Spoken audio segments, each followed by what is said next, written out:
Hello, everybody. Welcome to It's a Long Story, a place where we roll dice, we tell stories, and we create magic. Welcome everybody here to Halloween week. This is our last one. This we do have a surprise Unearthed Arcanum tomorrow, but this is our last Halloween dress up. So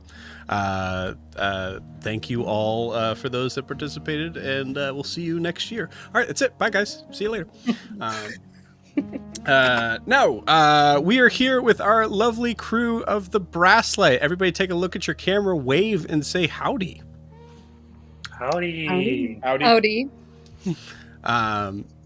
Super excited to jump into tonight. Very, very simple on the announcement stuff. Usually I announce this campaign that's in my announcements, but you're watching it right now. So guess what? There's this campaign called the Brasslight that's coming out. It's here. It's this one. So yeah. Let's... Yeah, what nothing else. Yeah, cool. So yeah, super simple on the announcements. The only other thing that I'll mention is for everybody who is watching, if there are new people on here and you would like to support the channel, best way to do so is to like and subscribe where you're watching this. So whether it's on YouTube or Twitch, and you know, even if you're watching this on YouTube but you have a Twitch account, Twitch and vice versa, that would be great. Thank you so much. We're at like 277, maybe 278. So yeah, thank you in advance. Also, check out our Instagram and TikTok down below, right down there, at It's a Long Story _TTRPG. Some cool kind of background stuff, as well as some of our favorite clips, some cool combats. There's probably going to be some stuff that'll be coming up about the combat we had last week, which was super fun. So check that out when you were done watching this. But that's it. That's all I got. Who's doing the recap this week? I am. Awesome, cool. So before we jump into tonight, we do need to get a recap of where we left off. So Ryan, please take it away. All right. So we started out the session with Lysandra and Saul making some small talk, sipping on whiskey. I don't know if Lysandra ever actually partook of the whiskey, but Saul was having a good time. We found out that Saul has a badass wrist gun, and Lysandra has no idea where she is or where she's going, so she is just on a train. But that conversation gets cut short as the train explodes. And so then we spend some time going back and forth between the train and the Dust Bowl. Back at the Dust Bowl, the inhabitants are ambushed in the saloon. We had a couple Emberbacks. One of them busted right in through the window. We had some on the roof and then some kind of prowling around the street. Jericho was kind of hanging out in the stables. He found a little note left out by Timothy's carriage that he read, just with the name Harrow written on it, and that's all we know about that for now. But hearing the explosion, Jericho kind of peeks through the hole and sees the train exploding and Emberbacks working their way into the Dust Bowl. So combat ensues. And the train is on fire. So at the train, we start off with Blair riding on top of the engine car, and then she kind of works her way down into the engine room, pulls the brake, and then heads to do her duty to make sure that the people are safe, where she is quickly subdued by Silas, Cody 1 and Cody 2, who believe that she is the perpetrator of this explosion. Meanwhile, Lysandra and Saul do the same thing, trying to head back to the VIP cabin. We find out that Saul has a potentially other name named Alden, and we don't know the backstory for that. And then at the Dust Bowl Saloon, we had Rasa, Timothy, Ophelia. Oops. Somebody's got some back noise here. Or am I the only one that hears that? No, I can hear that too. Sounds like a blend. Okay, there we go. All right, so Rasa, Timothy, Ophelia, and Vera fight off the Emberback with Jericho assisting from afar, hiding out behind the rocks and under buildings. Ophelia kind of works her magic with a handful of command and fear spells, while spending the duration of the battle hiding underneath the cabinet, just popping out to give some commands. Timothy spent most of the time face to face with the Emberbacks in the saloon, while Rasa and Vera did their best to fight off, sometimes from a distance, sometimes at close range. Then, as the numbers dwindle, a crawler springs up from underneath the ground, to the surprise of everybody but Rasa, who senses it coming. They narrowly avoid dragging Vera down underground, and Ophelia comes in with another command to flee, and off it went with a brief combat from Sidewinder underground, which hopefully doesn't happen again. And then Lysandra, Timothy, and Saul kind of mop up the Emberbacks out in the street. One of them almost blows up the Ignite storage on the train, but at the last minute, Saul comes out with his really cool I am Lysandra no-look shot, and saves the train from exploding. And then as the dust settles, there are some brief introductions between the party. We haven't met everybody, but the camera focuses on Jericho hiding in the stable, and he gets a vision of ripples coming off of her, and he notices something shimmering around Lysandra, and there's a boom of energy that comes off of her head, and that's right where we left off. Awesome. Thank you, Ryan. You guys hear me okay? Yeah. Cool. All right. Sorry about that. Yeah, Ryan, thank you so much. Anything else we need to add, friends? Did we talk about Blair coming in with the guards? Oh, I did miss, yes. Blair did get corralled into the saloon to be put under arrest. But Ophelia had enough and sent Silas running, and Cody 1 and Cody 2 didn't know what to do, so they went back to the train as well. It's her first day. Yeah, Blair's very worst, very terrible, bad day. It's a reminder, it is absolutely the first day for Blair.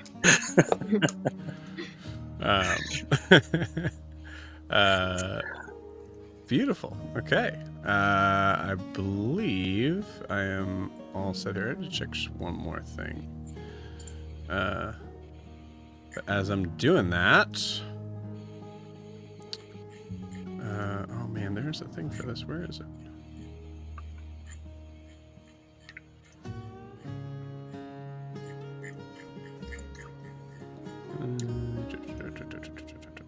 Oh, that's all right. We'll work it out as we move along. Cool. All right. You guys ready to play some D&D? Yeah, let's do it. Let's do it. All right.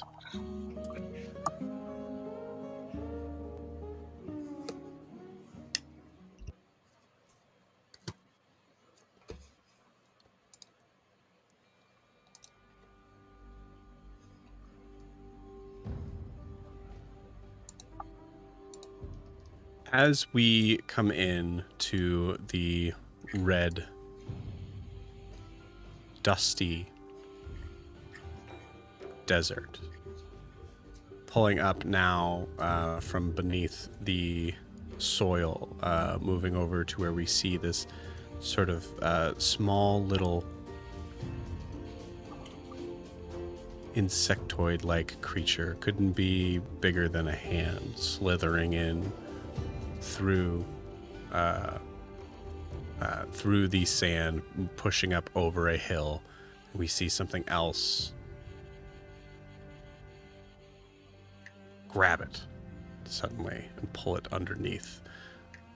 Some sort of toothy creature sucking it down into nothing. As we continue to move up over that hill, we see what looks to be a beat up, but not totally broken, Brasslight line. Sitting, still smoking, over the tracks of the stop in Rustwater. As we view the train, we come up to a figure that is still looming just over it. A large mechanical-like figure. Come to Timothy. So, Timothy, as you are looking over the wreckage of everything around, you see also on top of the vehicle, facing only about maybe 3 feet from you, is the corpse of this large, heavily carapaced creature that is lying dead. This dribbling sort of yellowish sort of orange liquid coming out from its mouth and dripping along the sides of the very, very shiny and new looking locomotive part of the Brasslight. What is Timothy thinking in this moment, or focusing on? I think Timothy is thinking in his head, I'm going to need to talk to Rasa about this situation, because this here bug, he was meaner than a snake. And he hurt real bad, too. Rasa, give me a history check.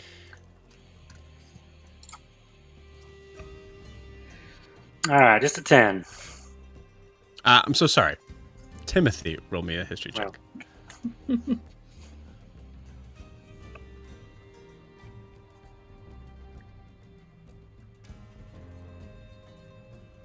That's an 8. An 8. Cool. You've heard tales of things like this happening every so often. An Emberback sort of like a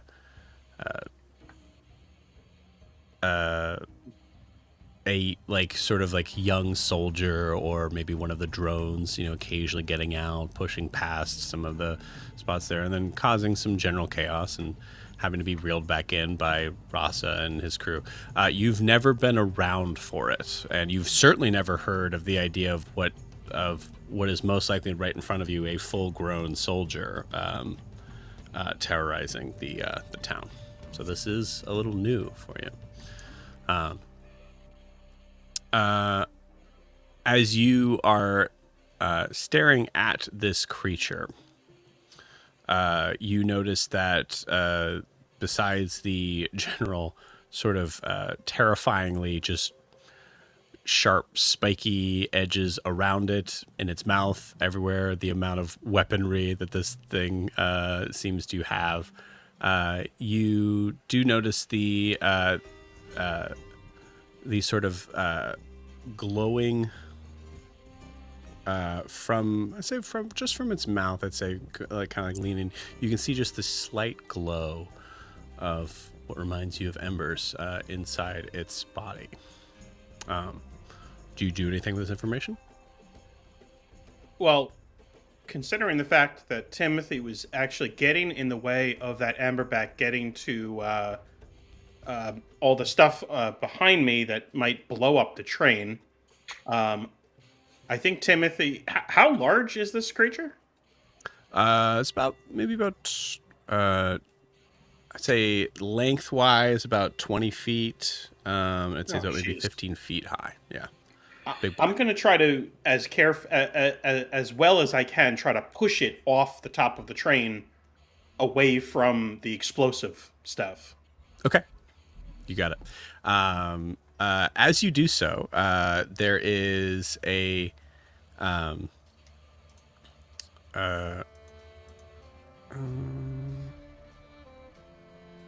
see.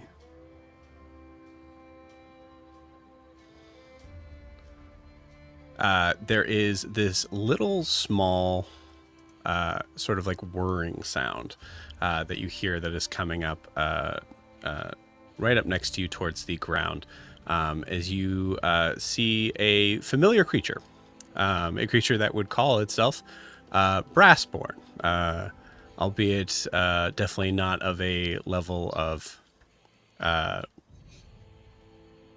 intricacy that Cody 1 and Cody 2 are built into. This is Pike. As Pike seems to maneuver himself forward, you see the like kind of like telescopic eye kind of zooming in and out, looking along the train, and finally just looking up at you. As you possibly meet its eye, you see Pike just kind of like turn its head. And... Hi, Timothy. Pike, watch out. I don't want this creature to... I'm pushing this off the train. I don't want it to crush you. Oh. Get out of the way there. Help? I got it. Just move out of the way. I don't want it to crush you and make you into a flat pike. If you put the arms across the chest, it will fall better. Huh. All right.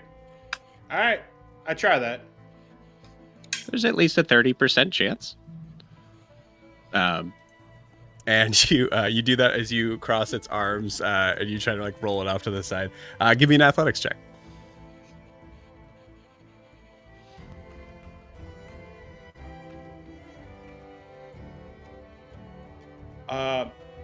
That's it. That was actually pretty good. That's a 25. 25. Nice. With a 25, whether that was from Pike's help or not, you're able to kind of maneuver this thing off to the side as you see Pike kind of like do.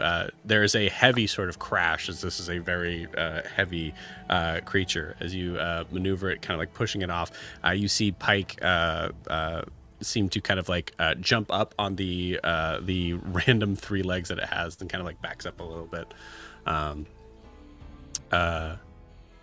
And seems to be as the like kind of like dust is settling down, seems to kind of like move forward to start to try to inspect the creature. Wow. Full-grown Emberback soldier. What'd you do to it? I'd love to take claim for all this, but I'm gonna look behind me. There was a shooter out there. He had a very good shot. You know how everyone's doing in the saloon? I was gonna go check on them.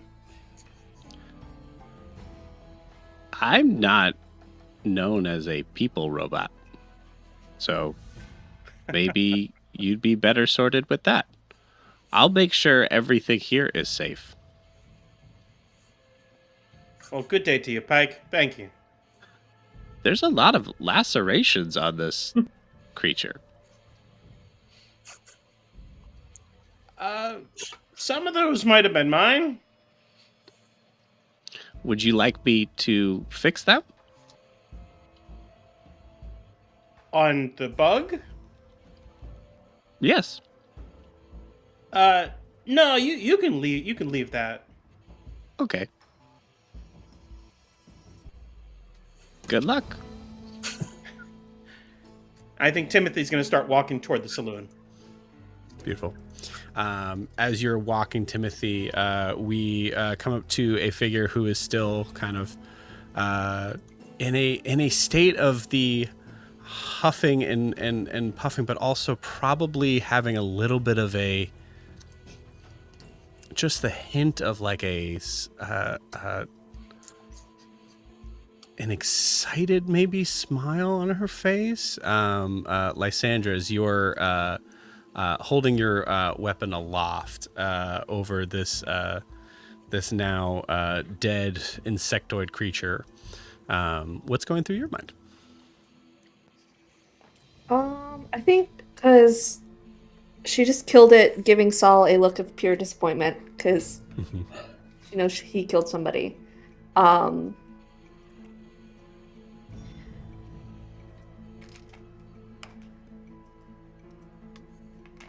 think her eyes are still glowing faintly, and you can see she's a little angry. But she's starting to look around at the town and see, like, he's not worth the time right now. We need to make sure everyone's okay and safe and taken care of, and there are injured people, and there's these beasts. She doesn't know if they're all gone, so she's starting to look around, trying to find somewhere to be of use. Okay. Yeah, so I think as you are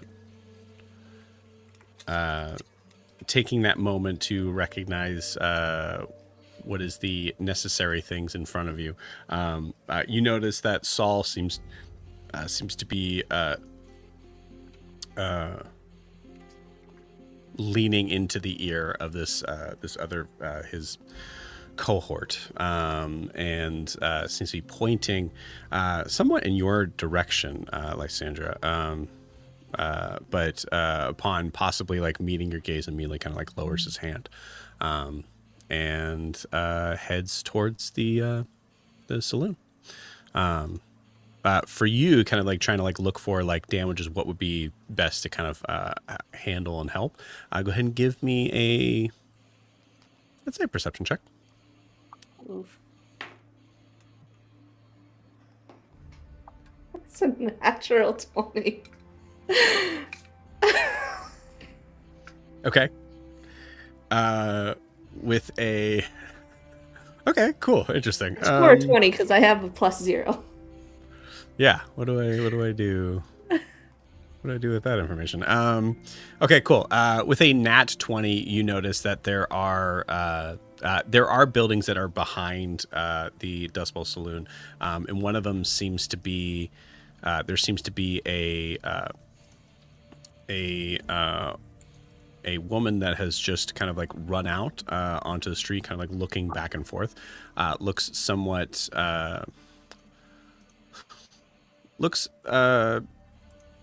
somewhat perturbed about the situation, as everybody would be, but also seems to be looking for help. Okay, Lysandra's gonna go over to her. Yeah, cool. Running over to her, you see her notice you coming, and as you see this woman, dark skin, very large hat, and just kind of like sort of like plain, sort of like working clothes.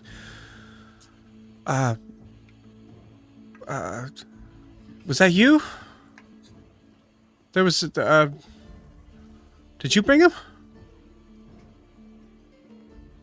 Bring who? Are you injured? You need help. No. But my grandpappy is he got badly injured by by something. Show me to him. I can hide. And she runs over, and you see there is a sort of like a general goods store that's behind the Dust Bowl Saloon, and you see there's this older looking black gentleman kind of like holding on to his forearm that's bleeding kind of like rather profusely. He is the hand that is bleeding is also holding a pistol that he kind of like immediately points as soon as people kind of come in. Whoa, What? Crampy, it's me. It's Jess. This I'm here to is. help. Lysandra, I'm here to help. May I? What are you an angel? No. I am simply a traveler. Here, let me fix your arm. That's what an angel would say. I believe your blood loss is getting to you. I think I should take care of that as soon as possible. All right, angel. And just like hands his. As soon as he takes it away, there is an immediate like of just blood that like starts out. I put my hand over his arm, and her eyes kind of glow that same moonlight as I put, say, 5 lay on hands into him. Yeah, beautiful. Cool. Wow. Never been held by an angel before. And you have yet to. Whatever you say. You can have anything in my shop, at least in this corner over here. Everything else is it's a little more expensive, but if there's anything you need, Jez can help you. Jez, why don't you show her around? I'm gonna take a nap. That would be a good idea. I'm going to check on the others who were also injured, and I will return. All right, you got 12 hours. Can't offer this to everybody. Understood, sir. And it's just I you. understand. Jez? Yes, sir. Jess? Yeah. Just the angel. Okay, Grampy. And she follows you as you like start to exit out. So, thank you. How'd you do that? Are you magic? Well, yes, it was just a bit of healing.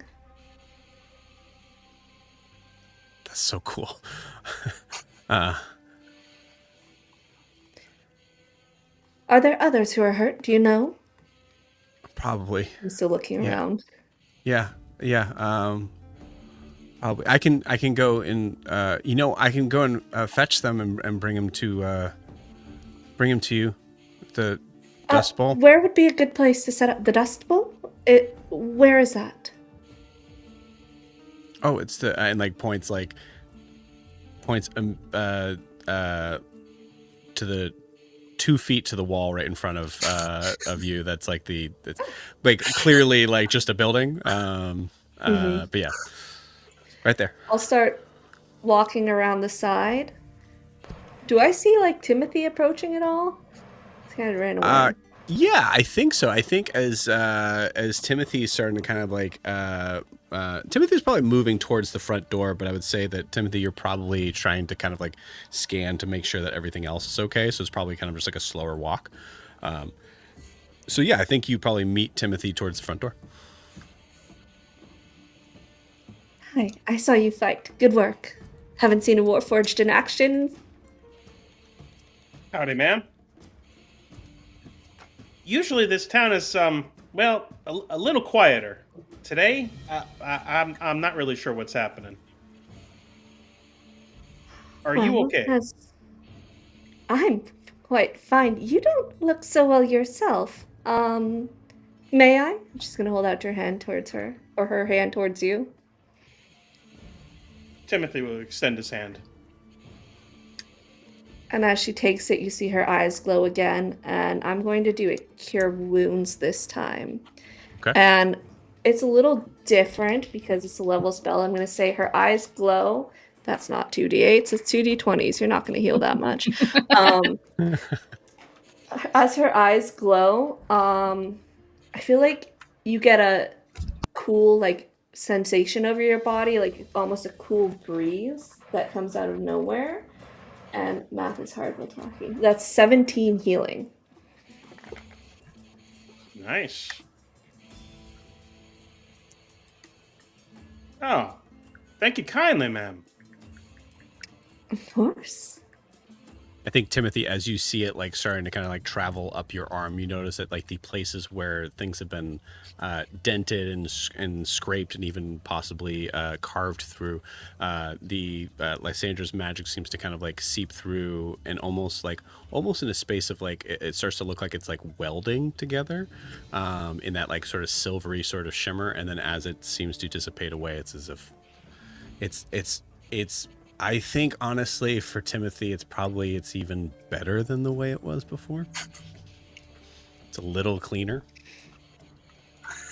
Yeah, Not sure if that bothers Timothy or not, but yeah, I think Timothy's kind of fascinated with what's going on with his body, because he's been in several scrapes at this point, but he hasn't seen anything like this, so he's kind of fascinated. Did you see any more, those bugs? I did not. I think we got them all. Okay, I gotta somebody check collecting what's in the saloon over here, because there was one in there, but I had to get that big fella. Are there more injured in there? Probably. Well, maybe. I mean, who knows with Rasa? I mean, he probably took care of it. But we should go check it out. We should go check. Yes, we should go check.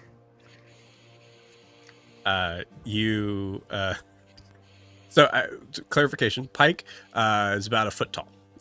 So as you were both talking, you hear the little sort of like robotic voice. Yes, we should. Oh, well, you're not a warforged. What are you? Whoa. I'm sorry. I didn't mean to be rude. No, that's what? Yeah, no, I'm brassboard, like Timothy. Born of brass. Pike, you need to remember your manners. This lady is new to our town. You need to introduce yourself properly. My memory banks are limited. So to remember that, I have to lose some important information. I could get Eli to try to change those memory banks. Please no. Please no. Keep that boy far away from me. I don't want to mess with another's memories. Thank you. See? I know that one. Let me just let me get in the saloon here. Just make sure everything's okay. Okay. Yes, I have somebody bringing injured to the saloon to be healed if possible. Okay, I'll go. Meanwhile, Ophelia, Blair, and Rasa, you are in the saloon with Vera.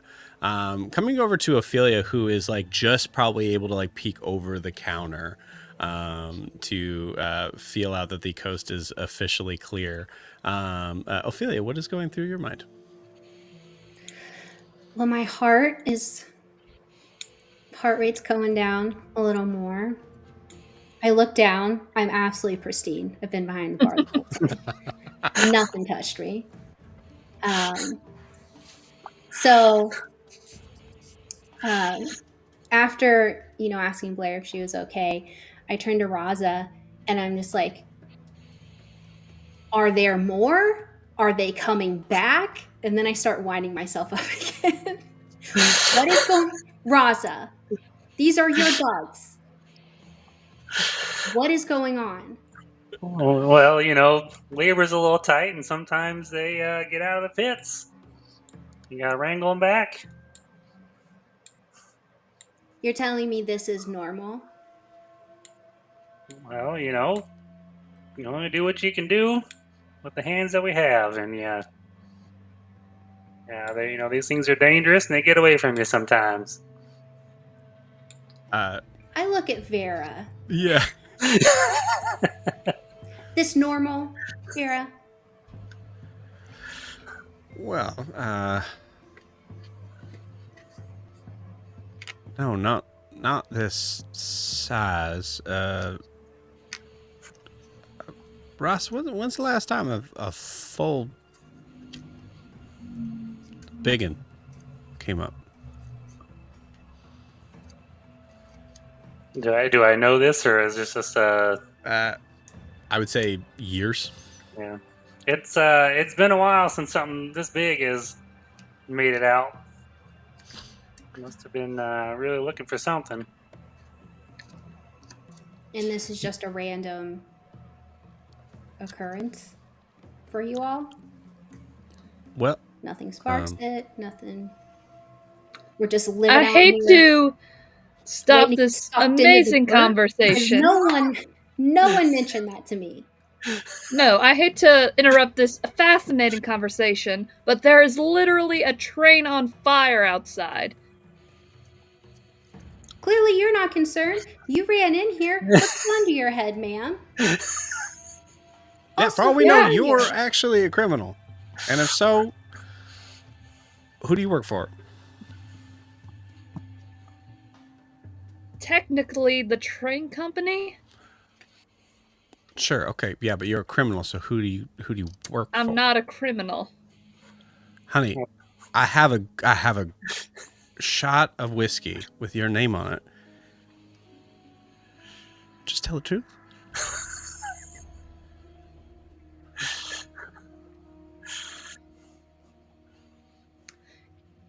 Lady in Blue, you seem to be one of the only people here actually using her brains. Wow. All right. Puts the bottle under the counter. Are we just going to ignore the holdup that we had from the train conductor in here? Lysandra and Timothy, you come up on the holdup from the train conductor. That's when you guys walk in. No, he was. Oh, hello. It was his fault the train did that. He was using me as a scapegoat. The conductor blew up the train. No, he wasn't at his post and I had to take over. After blowing up the train? I didn't blow up the fucking train. Honey, just say that you blew up the train. It's all right. You're among friends. Yeah. So you see Rasa's head kind of going back and forth between all this. He looks straight at You're Rasa. Timothy. Yeah. You said Ross's head. Oh, I'm sorry. Timothy his head is going back and forth. He looks at Rasa and he says, "Rasa, what's all this jibber jabber going on here? Did you take care of that bug that was in here?" I took care of the bug, but who's this mail order cowboy you got coming in here? Oh, you're talking about Saul? No, looking at Lysandra. Oh, Lysandra. Yeah. Does anyone require medical assistance? I'm not part of your postal company. Can you pull out a bullet? You hear Kenneth from the other room just go, "I can't walk."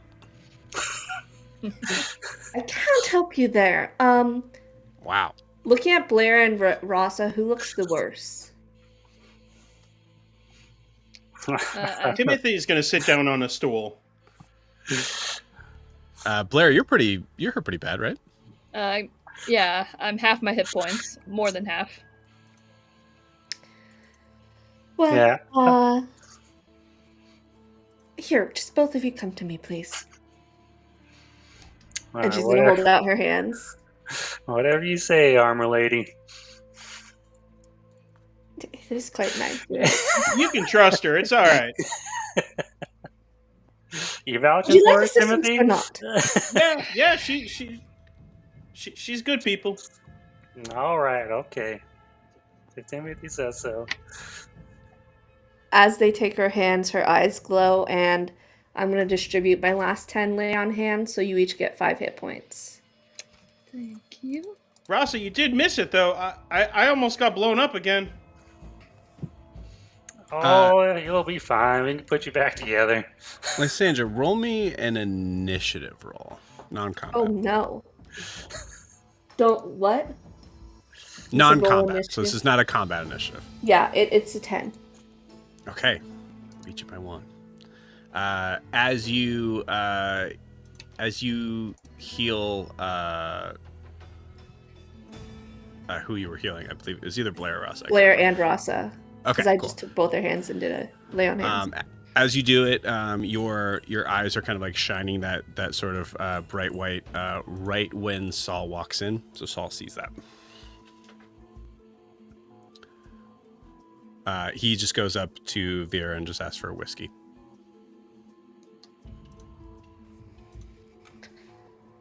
Vera, Above board, put that on my tab. there's a lot of PC things that need to be happening right now. So the NPCs are doing things, but it's in the background.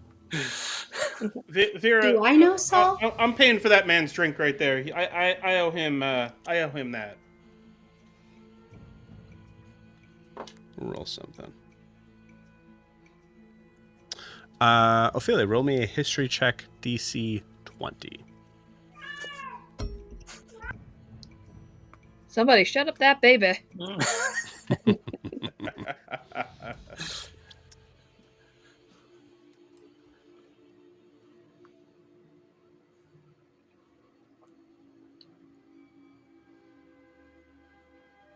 I rolled 17 plus 4, so that's a 21.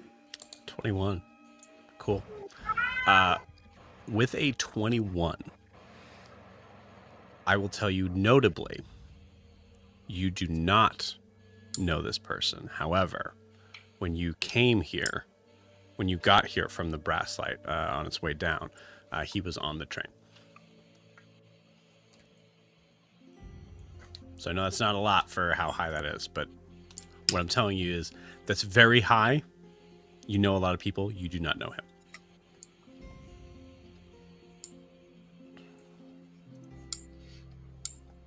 Vera, Anyone? you got a bunch of Yeah. holes in your saloon. It's bad for the customers. Oh, that's fucking funny, Rasa. That's really funny. You gonna help me clean this up this time? Yeah, let me go grab Eli and we'll find some wood and get it fixed up. I'll say actually as you... no, we'll hold off. Yeah. Cool. So Rasa, you head to the stable. As Lysandra heals you... Actually... Oh, this is interesting. Lysandra. Mm-hmm. Roll me an Arcana check. Real. Okay. That's another natural 20. These dice are... I'm Okay. It's the Wow. Kara dice. I just rolled 2 natural 20s. Thank you, Kara. Beautiful. Rasa. Roll me an Arcana check. Oh boy, Oh boy. we're having a connection. Oh, and maybe we're not. A 3. Oh my God. You have inspiration from the recap if you You wanted do- to use it on this. I have forgotten to tell you guys this. Yes, when you do the recap, you get a point of inspiration for it. All right, so. I'm gonna use it. Okay. See where it gets me. Oh, all right, that's better. That's an 18. 18. Okay, not bad. Lysandra. As you heal Ross's arm, you notice there is a very odd sort of thing that happens with your magic on actually, sorry, Rasa, where are you hurt? We'll do this as like... Yeah, I mean, I probably took some arm blows and stuff as I'm guarding Okay. myself. Yep, that makes sense. Cool. So as you're having to kind of like roll up his, like Lysandra, you're like rolling up his sleeve to like kind of like heal him from his hand. You notice that your you know, that same sort of like silver glow with your eyes, it kind of seems to kind of travel up his arm in that light. It's almost as if there's a call and response as you notice a gold shimmer seem to come back down his arm towards you. And touches your fingers, and you feel this weird warm sensation that's new to you. With a nat 20, you get the feeling that Rasa is more than meets the eye. Not your average cowboy. Rasa, it's an 18. You've seen magic in the past. Obviously, you know things about it as it's become this like kind of weird piece of yourself that has just sort of kind of come to the surface and has become a little more aware of it over the past couple of years. But it's odd. It's volatile, strange. You're not entirely sure how to control it.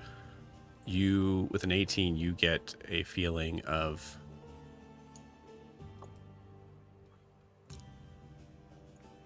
over the people that have kind of passed through here. Notably, this is an area where magic itself is not used often. It's not really necessarily looked down upon or anything, but it is less dependable of a source in Aberfar.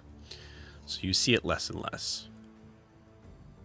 Rasa, with Lysandra, you see someone who is scholastically educated in these arts in a way that you haven't seen from anyone who's passed by here. So, in other words, if Lysandra looked alien enough to you, this pushed it over the top. I think as she's healing his arm and she sees that, kind of feels that mote of power kind of twinned to her own magic and coming down, she's just going to say, in Primordial, one of her prayers, and she's just going to be like, I hear you, Melisandre. I think I'm on the right path with this one. In Primordial. Beautiful. I would think that's just part of the spell, because I don't know Primordial, and I don't know that I would know Primordial. Roll me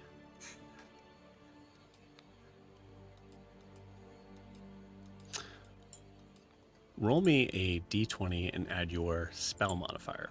So you're +3. I think you do know Primordial. We've kind of talked about it above board. There's a part to this. Okay, the 15. 15. You don't know this language. This is not a language that you've heard before. You've heard people speak languages that are seemingly dead or probably a part of a spell or whatnot. But with a 15, there's this weird sort of part of you where you know, for some reason, the last 4 words on the right path.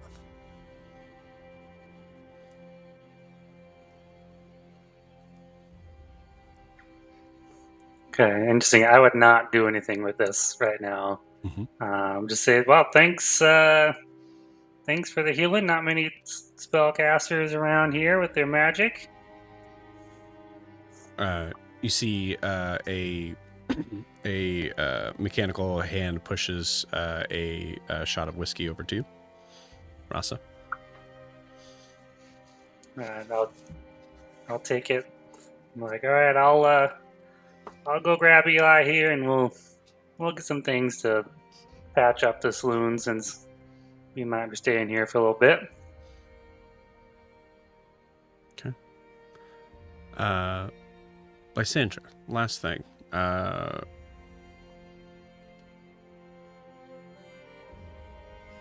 Roll me an insight check on Vera. On Vera? Mm-hmm. 17. 17. Vera's given you kind of a little bit of a... She's sizing you up. It's a little bit of like a kind of stare down to it. I'd say with a 17, you sense a little bit of a not in a romantic sort of way, almost like familial in a way, of like the protection she has over some of the people in this town. So as you're like kind of like touching Rasa and healing him, you see just kind of a little bit of just a glimmer of like almost like Vera's looking at you kind of in a way of like, I'm trying to think of how to put this. Like kind of like in a way of like, why don't you take it slow? That sort of thing. There's also a lot that's going on. The old guy. Yeah. As Rasa turns to walk away, she is with a saccharine sweet smile gonna hold her hand out to Vera. I'm Lysandra. It's a pleasure. Lysandra, and puts her mechanical hand out front.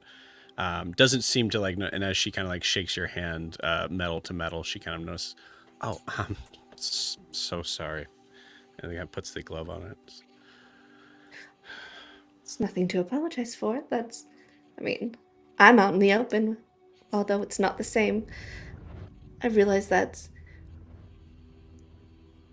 I'm gonna go heal someone else, maybe. Okay. You do that. You turn around and Blair's like, I think Blair's just in your face right there.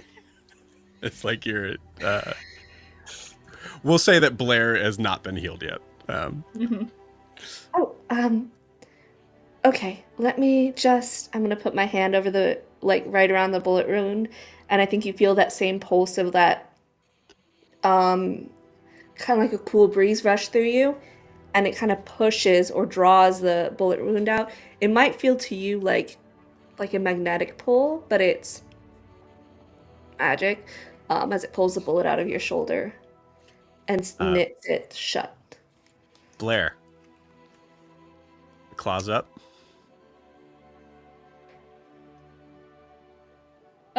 Blair still has her claws on. Yes. But she's just watching the whole thing and trying to figure out, would she know this is it's magic. It's healing the skin. Well, stick with me on this. As the bullet gets pulled out, you notice that Lysandra, all of a sudden you can tell that the bullet's not there anymore, but you can't seem to find it along the like uniform of Blair. I'd say like maybe like it's in the shoulder, like is where you kind of like pulled the bullet out. Blair, you know that it is, it's most likely. Well, actually, I'll say Blair, give me a tech check here. So we'll call it investigation. If you don't have proficiency, add your proficiency modifier. Oh, I have proficiency. Okay, that's going to be a 21. Cool. You feel a very soft hum from the machinery that's on you that may have decided to kick on a certain magnet on your back. Hmm.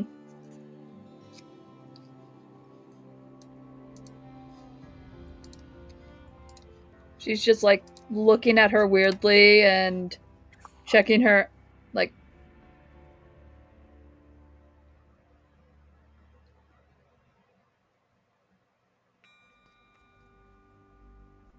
Did you make the train blow up? No. I wouldn't know how. I mean, I understand the fundamentals of explosives in their own rights, but I've never had the cause to experiment or train with them physically.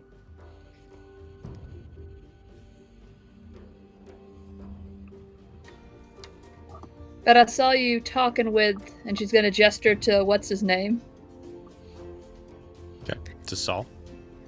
Yeah. Yes, we were in the passenger car. You see Saul immediately down the whiskey he's holding this. Lady, I'm sure you're not pointing at me with that hand. Oh, I'm not pointing with you with like this. I'm probably maybe doing this. Interesting. So, Who would have else? more cause to blow up a machine that's owned by the North? of everyone I have here. no idea. I work on the train. Got in real close, huh? All I want to do is better myself and get a higher position. Why on earth would I blow up what was gonna be my ticket out of this shithole? No offense, and I'm just gonna look to everybody. You know, it's funny when you point fingers. It's a good way for people to notice not only who you're pointing at, but who's doing the pointing. Why don't you worry about yourself? And then turns to Vera and goes, "You got any horses in this town?" And then get back to an NPC conversation.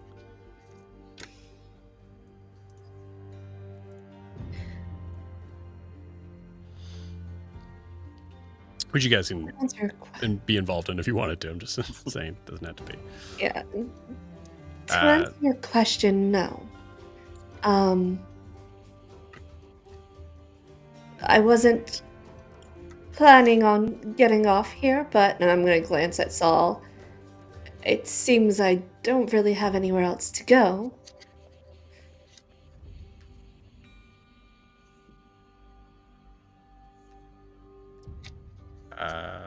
Saul. Okay, there's the die. There's my guy.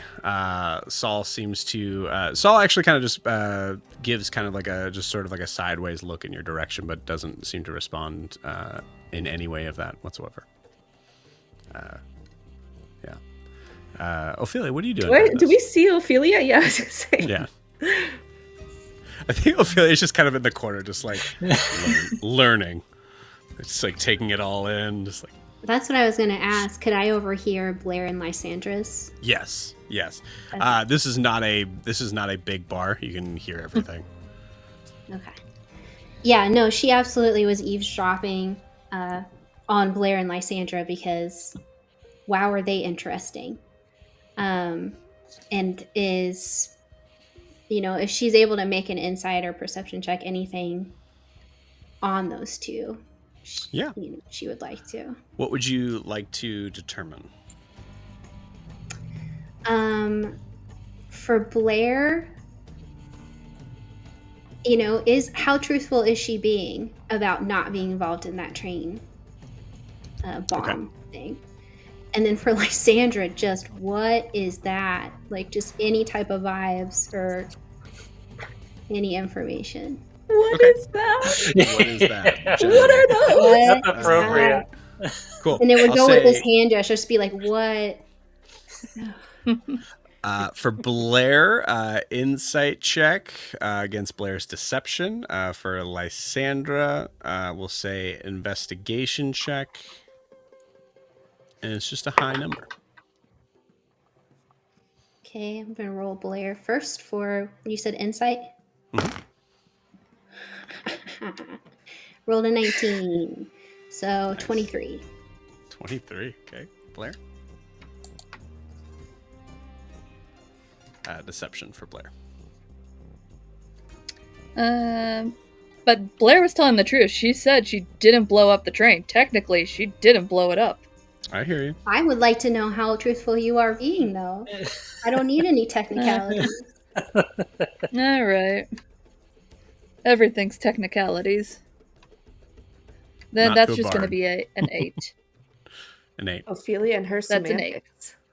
I will say, with an 8, so the success to it, the only thing that you do get from Ophelia is that Blair knows more than she's letting on as far as the explosion goes.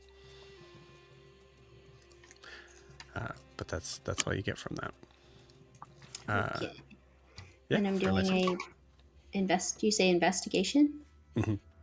Also, notably, Kenneth is still facing the far sort of corner where there's just a wall. He's probably he might be reading a book or something, but he's facing away from this conversation. Did not roll as good. I got a 13. Cool. The 13, looking at Lysandra, there is a good amount of information on her. And this is your thing. This is what you're supposed to be good at, and being able to kind of determine who your weapon is information. And so it's very weird, the amount of and you're very good at that. So it's very strange to get a kind of blank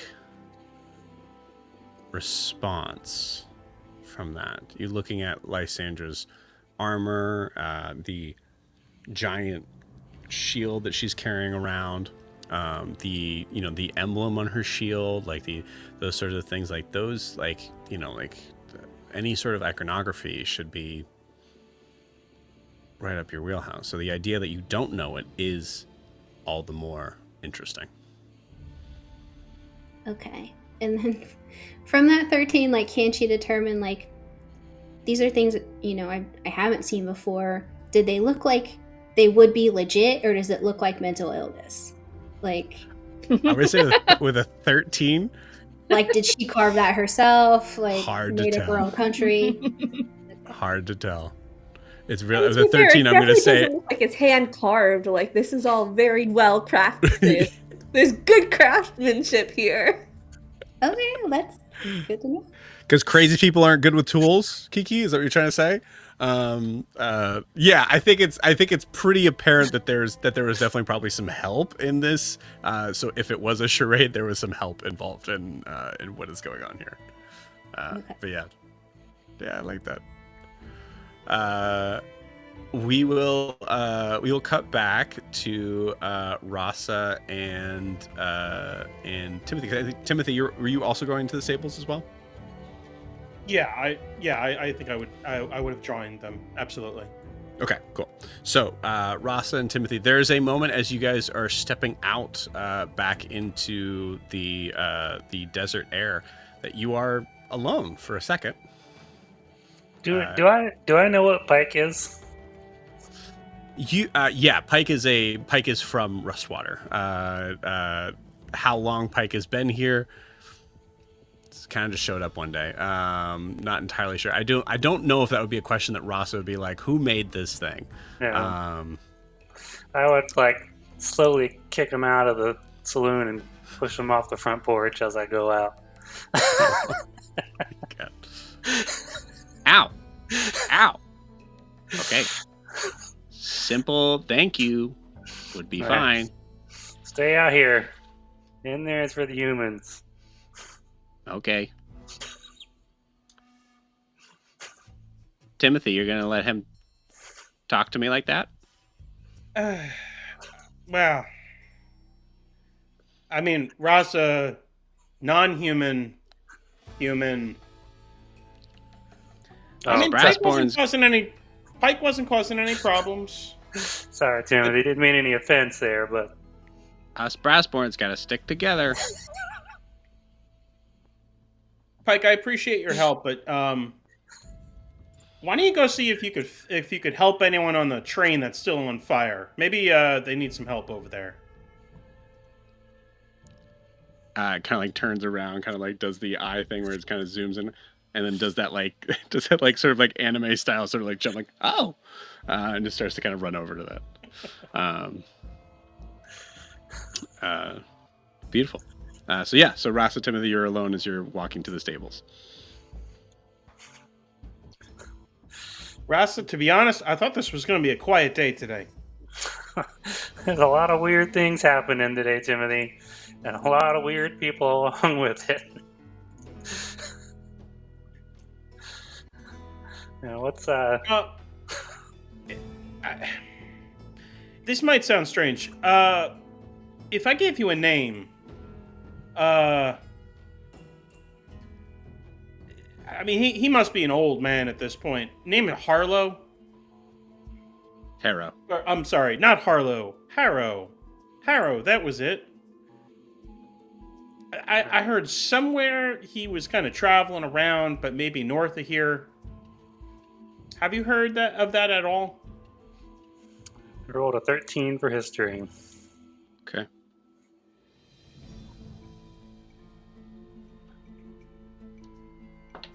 Roll with advantage.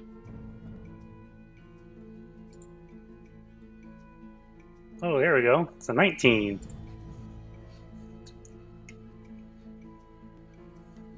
It's been a very weird day for Rasa. You're immediately shaking your head at the sound of Harrow. Does that name ring a bell? Sort of thing. And then, once again, very similar to the same sort of feeling you got from Lysandra, there is a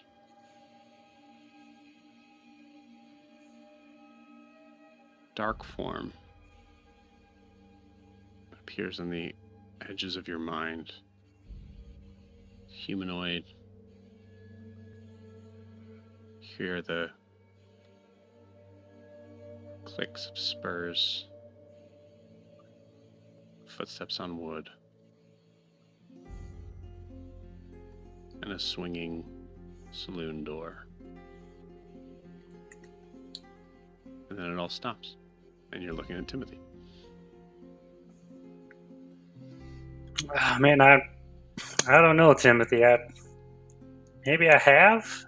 I have a vague recollection of maybe somebody coming into the saloon, but Oh, don't pay no mind. Yeah. Don't pay no mind. Don't even mention it.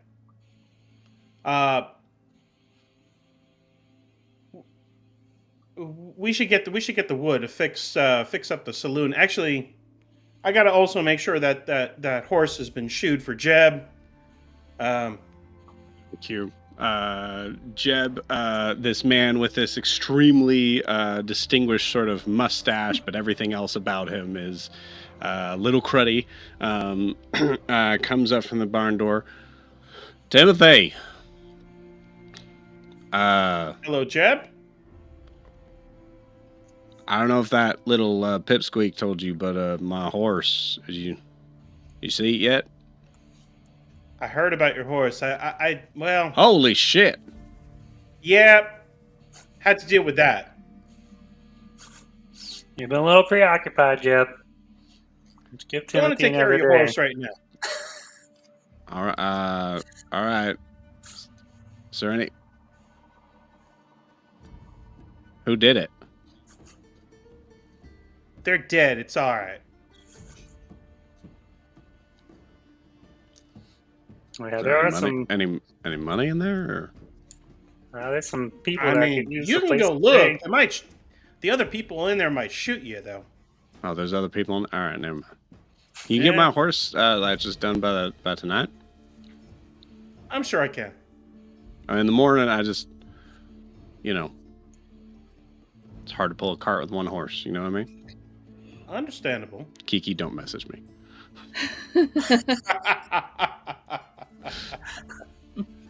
All right. Is it like anything that fell off? Is it like, I to be honest, Jeb, I was a little busy at the time. I didn't really notice. Yeah. All right. Well, what happened? Well, Rasa, I mean, to be honest, I don't really know exactly. The Emberbacks kind of seem to go crazy. I'm telling you, I just, I don't know why you guys even just go into that. I mean, my farm is, it's coming along. We got stuff's kind of coming up through the, looks like it's coming up through the dirt. Jeb, nothing ever goes in Rustwater. Yeah, man, I'm trying to fix that. That's what I'm saying. I'm trying to, if I could get a little help. Timothy, if you could just, if you could handle that shoe thing, because I need it tomorrow. Take care of it for you. All right, great. And you work on it. I don't want that weird boy working on it. There's nothing wrong with Eli. He's a good boy. But I will take care of it for you. Yeah. All right. Because I'll need it tomorrow. I already told you I'd take care of it. Okay. All right. And he just stands there. I think Timothy grabs Rasa and starts walking. Just leave him be.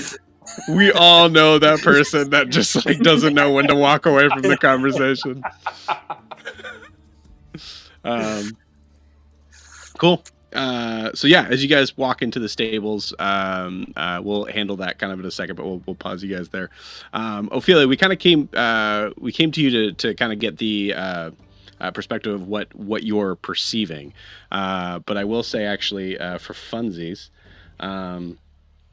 I will change the just a small retcon. Saul actually asks you if there are horses for sale, as you are behind the counter. You have any friend and I need to travel quickly. Quickly.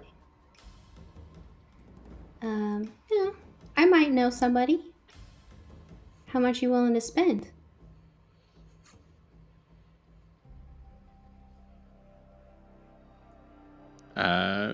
Takes out 3 gold from his pocket, kind of like slides that over.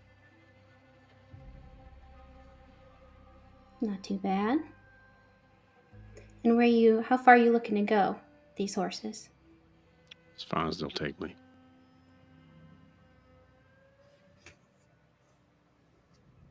All right.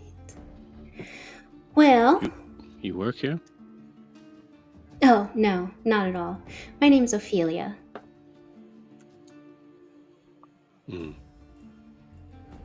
What's your name? You know, now that I'm looking at you, I can recognize you were on the train as you were going south. You're from Madura, aren't you? I rolled really high. I am. Have I seen you in Madura? Doubtful.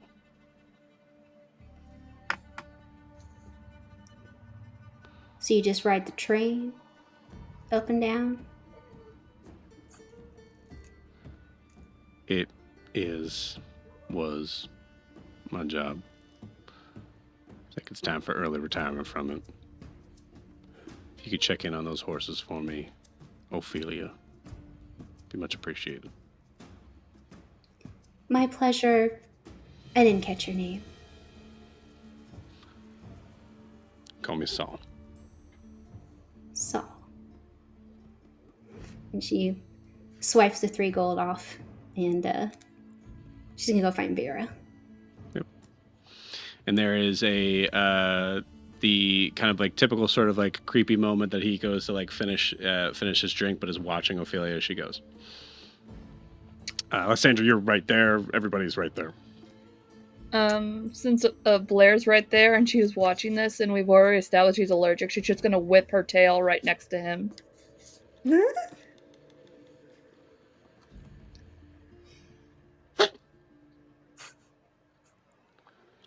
Can you watch it, please?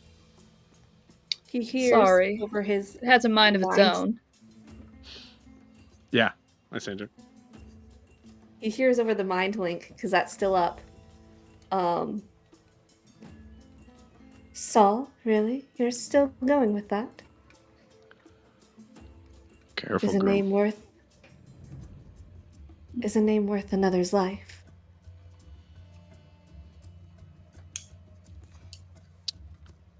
I would rather you not find out.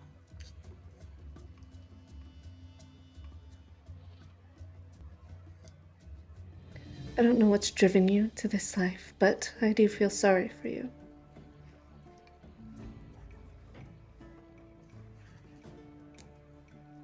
There I are better rely. things.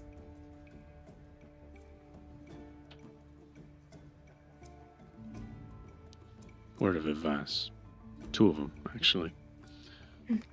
There's some minds you may want to worry about linking up with.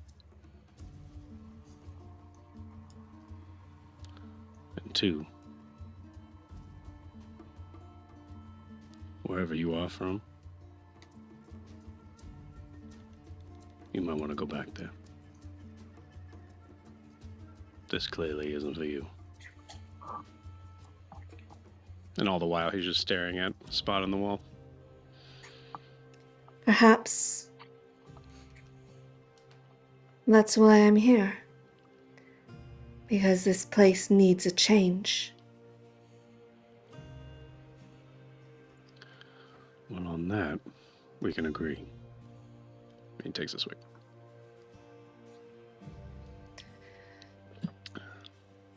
Barkeep.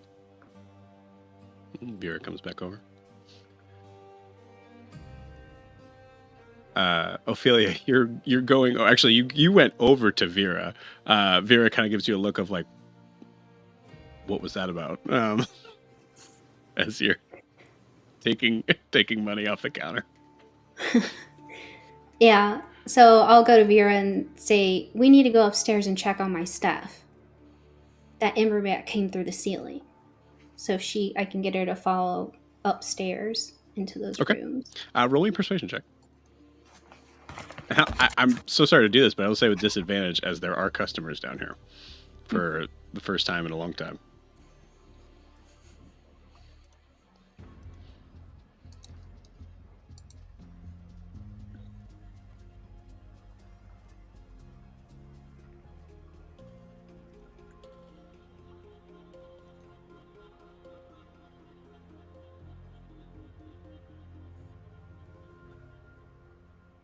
You're muted if you said something, Rachel.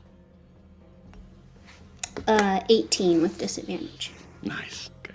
It would have been 27. With an 18, you see Vera's. Well, honey, there's custom. All right, real quick. Be back in a flash. And goes with you to go upstairs. Okay. So I show her the 3 gold and say, is this enough to, surely, to get a couple horses? In this town? Yeah, except they're all being used. There's none that I'm in ownership of. Honestly, Timothy, you're probably the best one to talk to about that. Or, the other one. It does like a short motion. I'm happy to talk to Timothy, but I thought maybe you might want to make a little money off this with some dealings. Because he just gave me, that shady-ass man downstairs just gave me 3 gold for a couple horses. If you can wrangle up some pretty cheap, he didn't ask for his change back.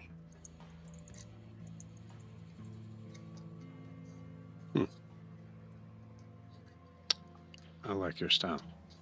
You mind the bar for me? Yep, I hand her the 3 gold. She hands one of them back to you. Don't eat it. Give it a 10. Charity. Oh, that does remind me. I don't do charity either. I actually have a business proposition for you when you've got some time. Fair enough. She palms the gold, like expertly palms the gold back in her hand. All right. As she heads down the stairs, I know you're all going to be sad to hear this, but I am going on my break. Don't worry, I'll be back real soon. Meanwhile, Ophelia will be handling the bar for me. Ophelia is actually really happy to do that because rich people like to have pretend jobs. It's fun. They don't actually have to do it for a living. So she's way into the part, goes behind the bar, puts a little bar rag on her shoulder and says, who's still at the bar? Oh, Raza's gone. Okay. Give me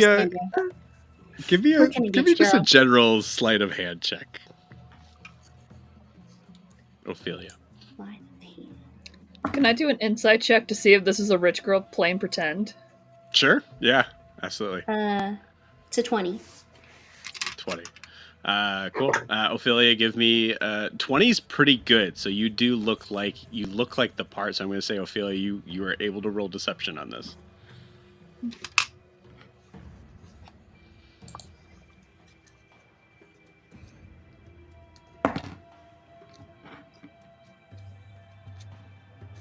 Blair, what'd you get?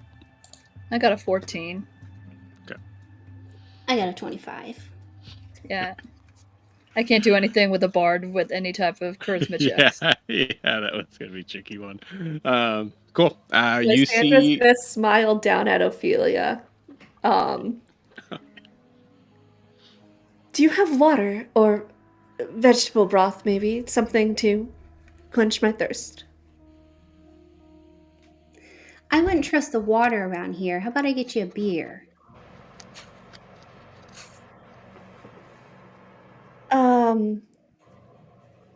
But it's not a celebration or a holiday. Why would I drink? Looks to me you just survived a big old train wreck. Don't think that deserves a beer?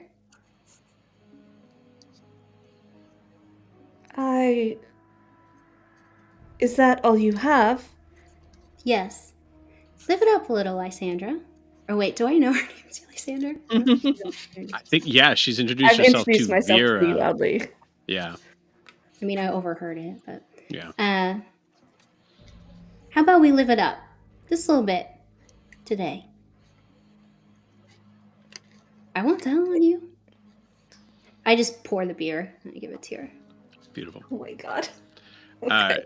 You do hear out of the corner of the room, Kenneth goes, "New girl's right.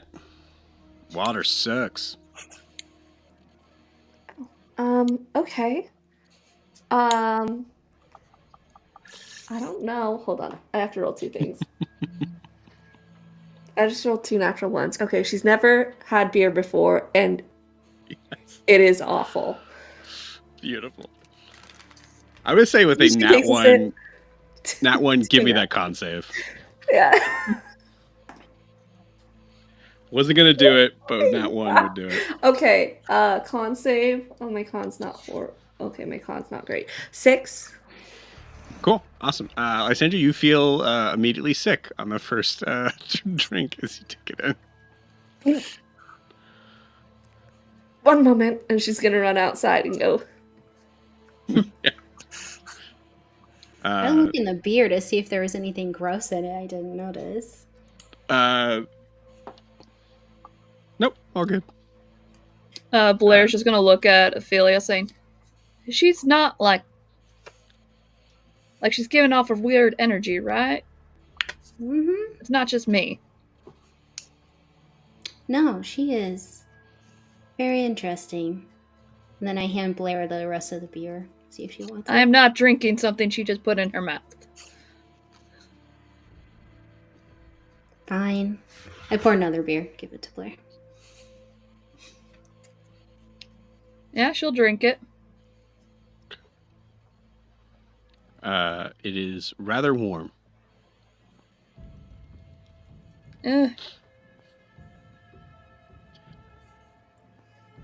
Okay. Let's not bitch about free beer, Blair. I'm not bitching. You saw me shrug. It was like, it could have been worse. It could have been better, but Oh man. Oh, that's okay. Cool. Nope. Keep his mouth shut. Cool. can I look behind me and just see, is the train still on fire and is it spreading to the amber on the steering part? You see there is a little so none of it's affecting the locomotive. It was the freight car behind. So it's Okay. So the train, like the operation sort of part of the train is fine. You see this this little tiny robot just opening a compartment in its tiny little chest, and it's just dumping out what would be equivalent of a cup of water onto the train. And then let's say I'll roll for it. Yeah. Okay. Cool. Then you see Cody 1 and 2 kind of coming up to the side and starting to kind of spray it down. You also see this. Oh, you actually would know Ethel, right? Mm-hmm. Did I get the name right? Old lady. Ethel? Yeah, the old lady. You see that she's just been sitting out in the sun, just staring at the train this whole time.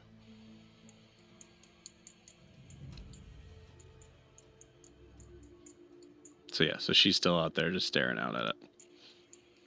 There's Ethel. Blair, do you do anything with this information?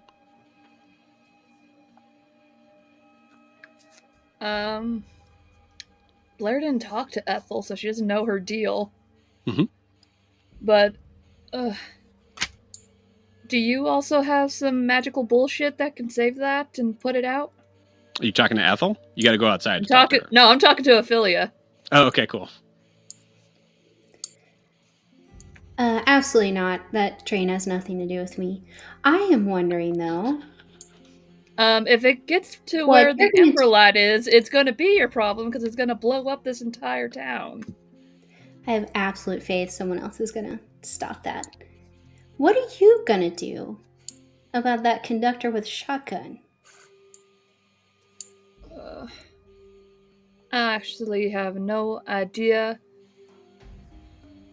Everything just happened so fast. And he wasn't even at his fucking post when I went to tell him about the train. And I had to act, and then all of a sudden, I'm the bad guy. Not to mention some of the loose comments about other things, but I'm just thinking he's trying to use me as an scapegoat. Do you want some help with that? What do you mean? You know, I mean, I guess you could hand yourself over as a tabaxi to the Brasslight.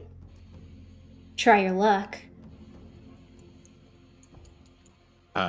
As you're saying this, Blair, you're facing the wall. Ophelia, you're facing outside. You do notice that the conductor is or Silas has gone over to the pole outside and seems to be jerry-rigging some sort of electrical device to the pole, most likely some sort of communicator thing. For what I can see out there, it looks like he's sending a message back home. Oh, So, if hell you no, do she anything- isn't. Oh, God. No matter what I do, I'm gonna look fucking guilty. Damn it, Leo. Leo? Nothing. You look like you have some kind of whatever this is going on, like you're clean, like you don't work. You said you could help me? Am I?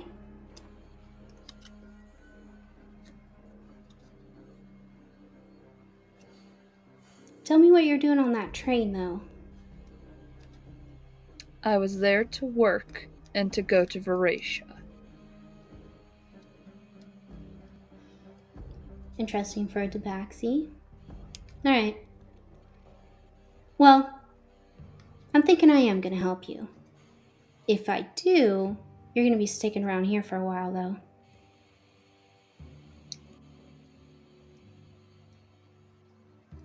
Can I turn around and see how is he cell phone 80 cell phone tower type of thing? Roll me a investigation check. Could have been better. But with me, that's going to be an 11. 11. Okay, cool. You're not entirely sure what's going on outside, but you do notice that there seems to be something that is that he's pulling from a cable that he's now pulling to his ear. So, Shit. probably some sort of communication device. Yep. Is it made of metal? Mm-hmm. The entire thing's made of metal. Ooh. Tick-tock, Blair. Do I need to go outside with you? How long would this arrangement be? And what else did you want? What makes you think you wouldn't enjoy it? Trust me, I would not.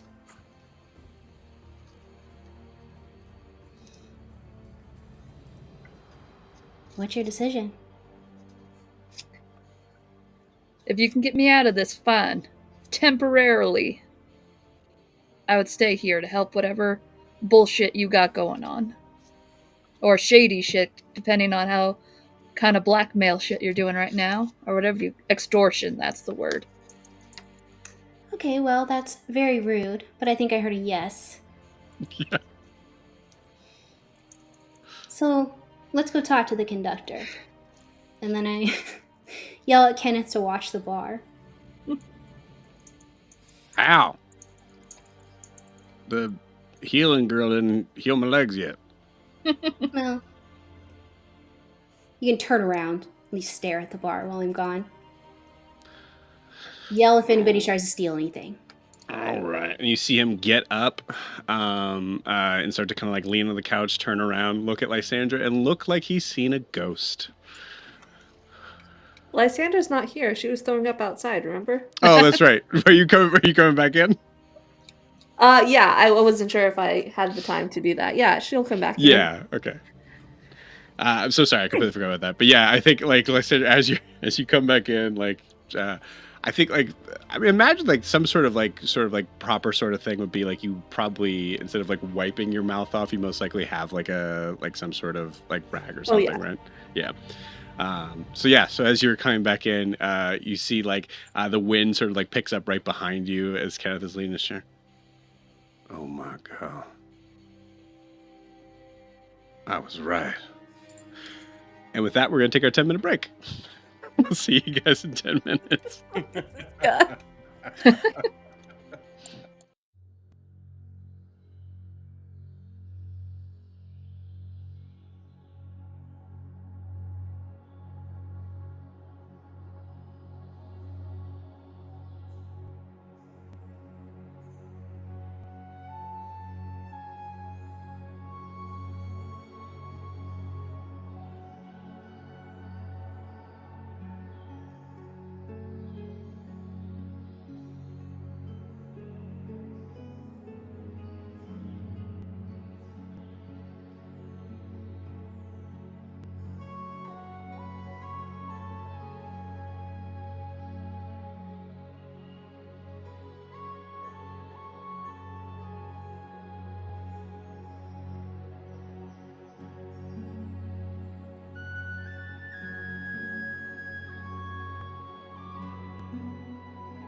Heard of it.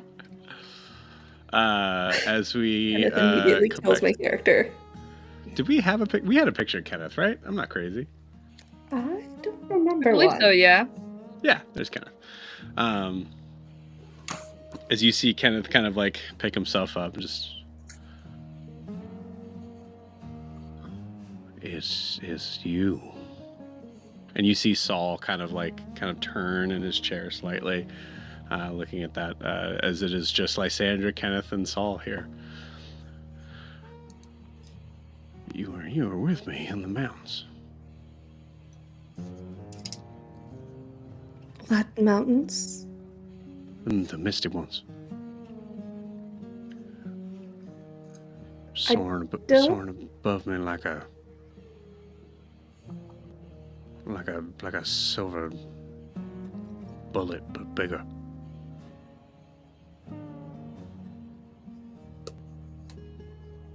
I don't believe we've met before. Where are these mountains? I yelled out my name. I said, I'm Kenneth.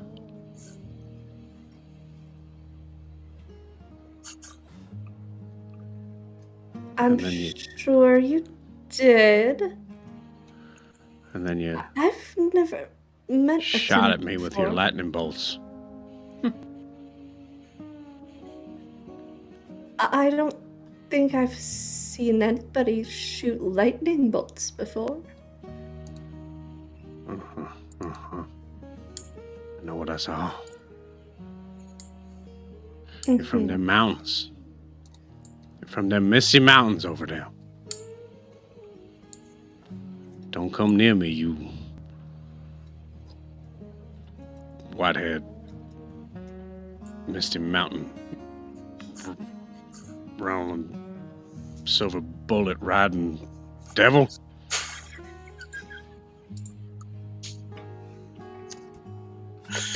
Devil's a strong word. There are beings aligned with such creatures, and I am quite clearly not one of them. Listen, I have one good foot. I have one bad foot. I can certainly see that. And that's how it's gonna stay. You see I Saul kind will- of turn back in his seat, just like all right. I will endeavor to not kill you then. Okay. And they say I'm strange. I'm gonna go behind the bar to start looking for water.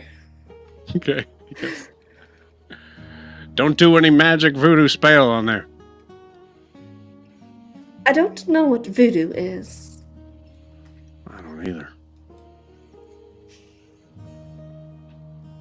You see Saul just while you're back there. Don't mind grabbing the bottle for me.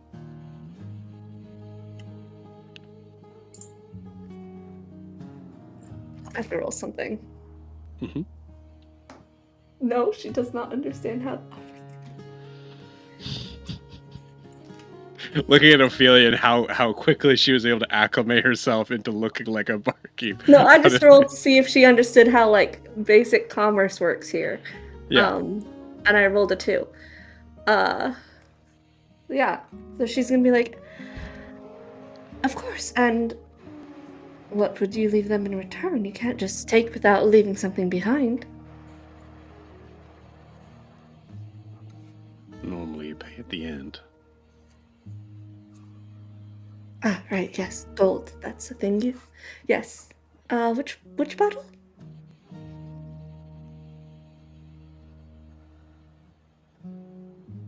Okay. Right.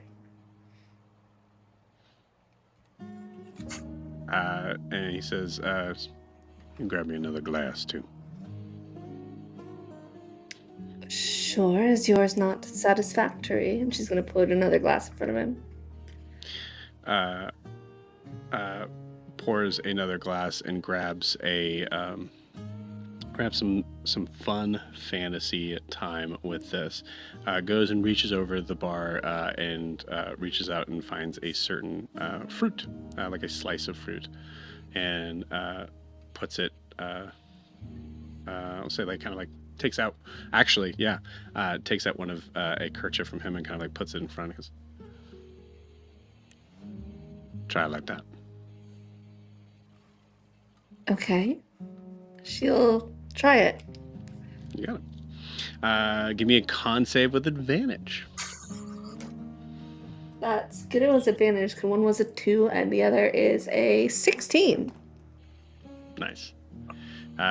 Yeah, whatever this substance is, it does seem to go down much smoother. Although you will immediately feel like that sort of burn at the end.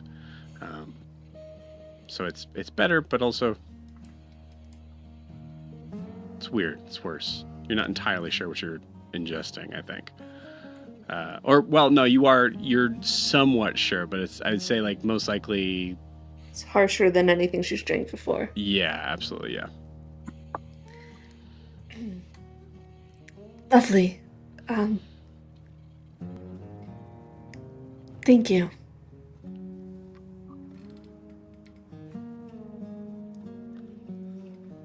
You know they're coming. They're gonna want to find out what happened here. Who would that be?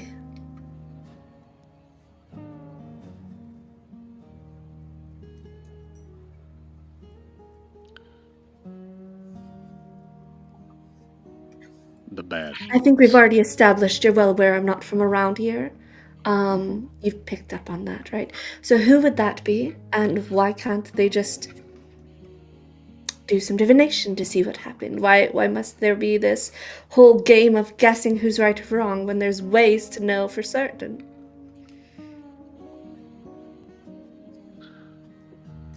In these parts, the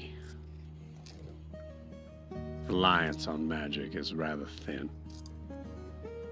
People like to think that they're smarter than what their spells can give them. So they'll be sniffing out and they'll be asking questions. I, for one, don't plan on being around. Could find a third horse if you want.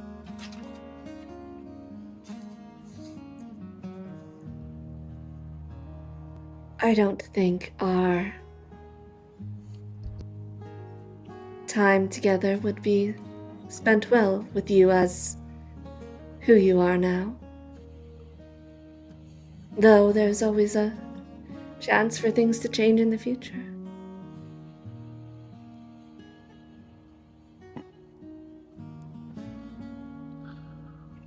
Well, maybe when you're ready, and he takes the cloth back, when you're ready to spend time doing a little bad. He puts it in his pocket. As he does so, Lysandra, give me a perception check. Rough. Okay. Okay, not bad, but not bad. 11. 11? Okay. I rolled a nat 20. I think that means I tell you, right? You notice on the on the embroidery of the kerchief, you notice it looks like it's been actually like possibly maybe pulled out, trying to kind of like hide from a very clear sort of like cloth insignia. But you can still see just the remnants of it, giving a second to be able to kind of stare at it as you see initials AH.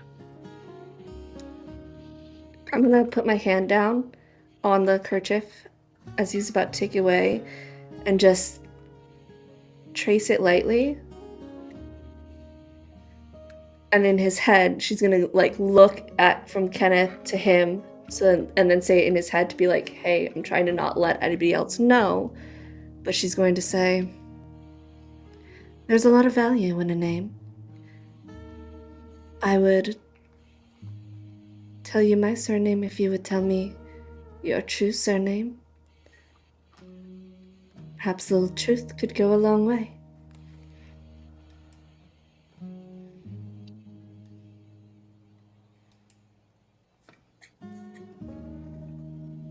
There's also a lot of danger in a name. And he kind of tucks it out from under you. You don't want to know.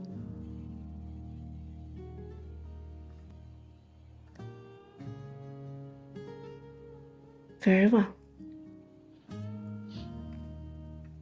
2 horses. That's all you'll need. You won't need a third. And she's going to turn away and just continue looking for water. I think you turn away, and there's this moment of like, that was a cool scene to turn away from, and then you're looking at all the things that you have, like all these liquor bottles. Like, what does this mean? Beautiful. Incredible. So we have Jericho with us. So Jericho, Timothy and Rasa are on their way into the stables now. So I imagine you kind of like hiding up at the sort of very sort of like tip top of that second floor. As they come wandering. And I do think, I'll say, Jericho, give me a perception check. I'll say with advantage. You've been like trying to kind of keep your ears and eyes open this whole time. Okay. All right, perception, you said? Yes. That'll be an 18. 18. Nice. With an 18, you were, I wouldn't say he was necessarily quiet. Jeb was outside asking if the horse had gotten, if his horse had gotten shoed yet. And was specifically asking to make sure that little pipsqueak wasn't involved in doing it. Meaning you. Meaning me? Okay, not the. But also Eli. Eli was also mentioned as like, don't let him do it either. So don't let Jericho shoot the horse. Don't let Eli shoot the horse. Okay, sure. Yep. Okay. Yep. And it was a very, very awkward conversation as Jeb played the character who doesn't know when to leave a conversation. So as they're walking in, Timothy and Rasa, you assume you're alone. Well, I mean, I would say like Timothy, you might have an idea there's a possibility that Jericho's here, but and then you also do see like I think I'm gonna roll something for Eli actually. Yep, cool. Eli is still working away, banging away like nothing's changed. You're not entirely sure he's heard anything of what went on.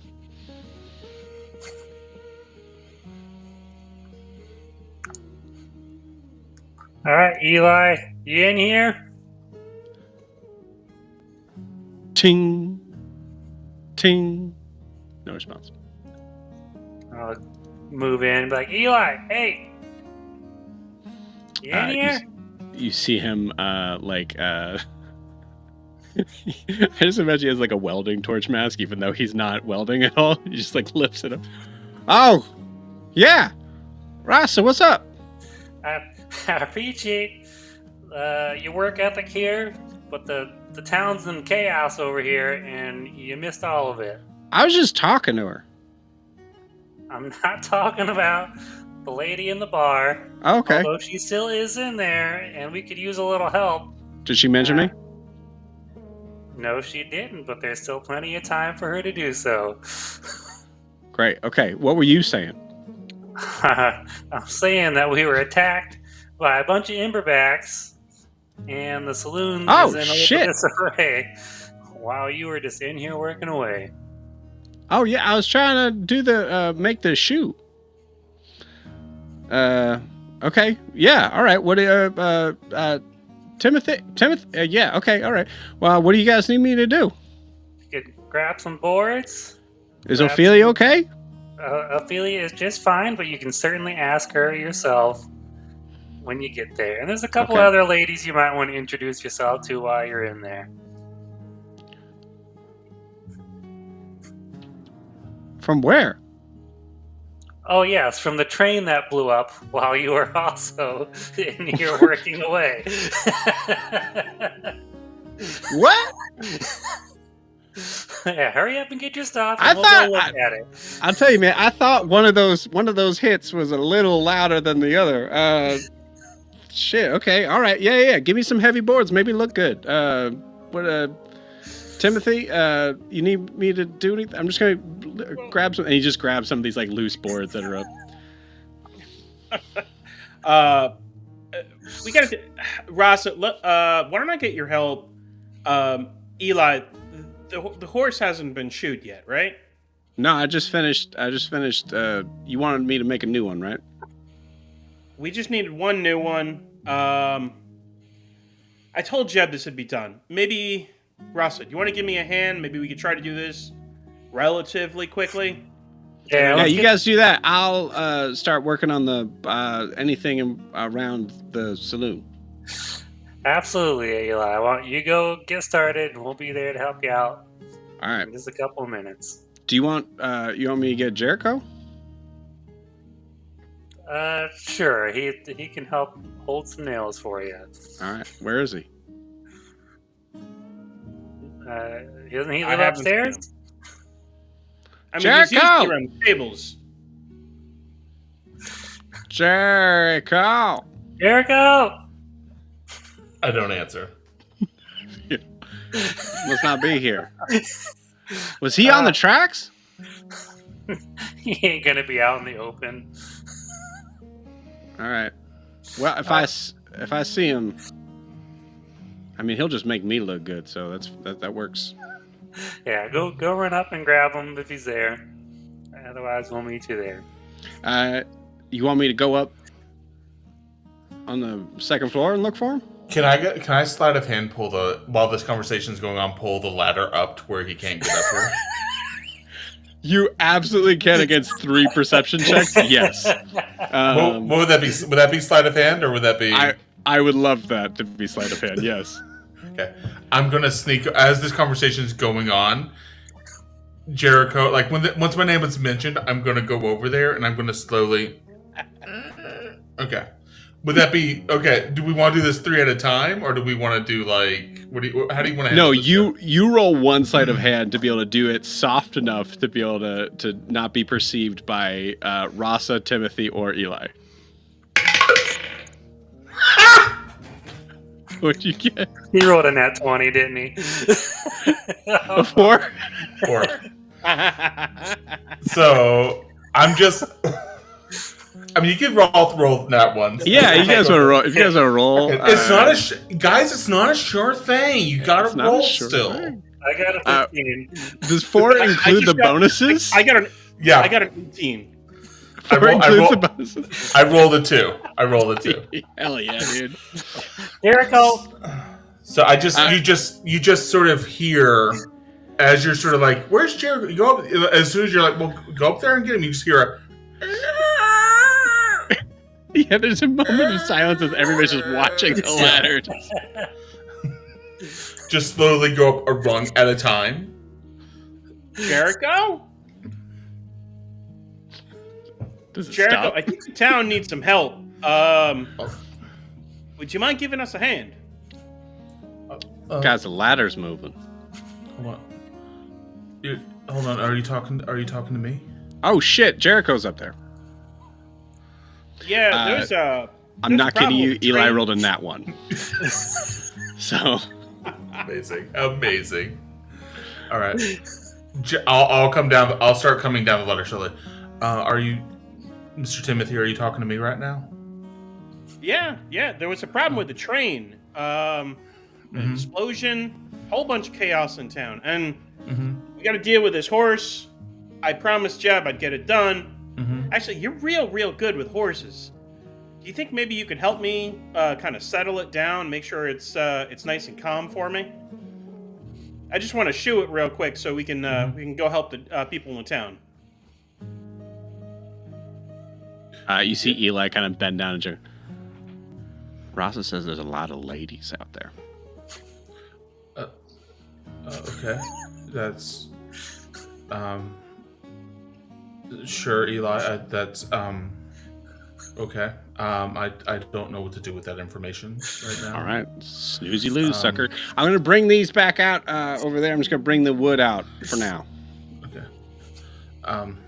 You see him. Okay. I'm gonna look it over and find out all of the things that he actually forgot. Yeah, Just start piling it on top of everything that he forgot. I like it. At At this point, it's over his head. So what's the DC on making a good shoe? 15? Sure. What do you think? I mean, 15? What is a shoe? It's just a hunk of metal made into a U. It's not actually. It's gotta be stupid easy. Make it more like a DC 5. I gotta relate to Kiki on this one. Kiki, is there a bad way to make a shoe?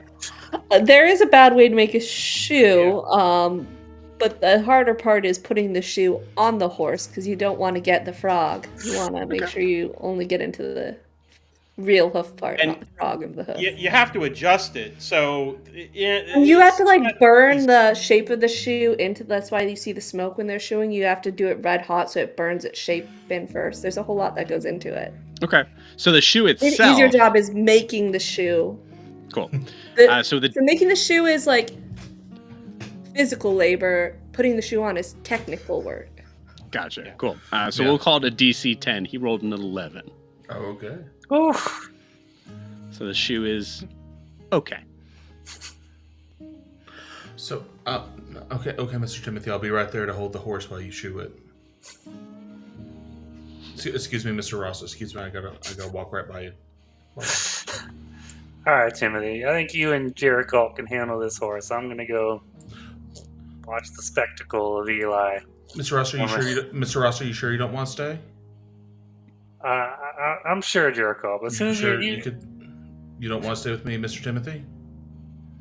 I got some people to help, and they might need your help too. As soon as you and Timothy are done.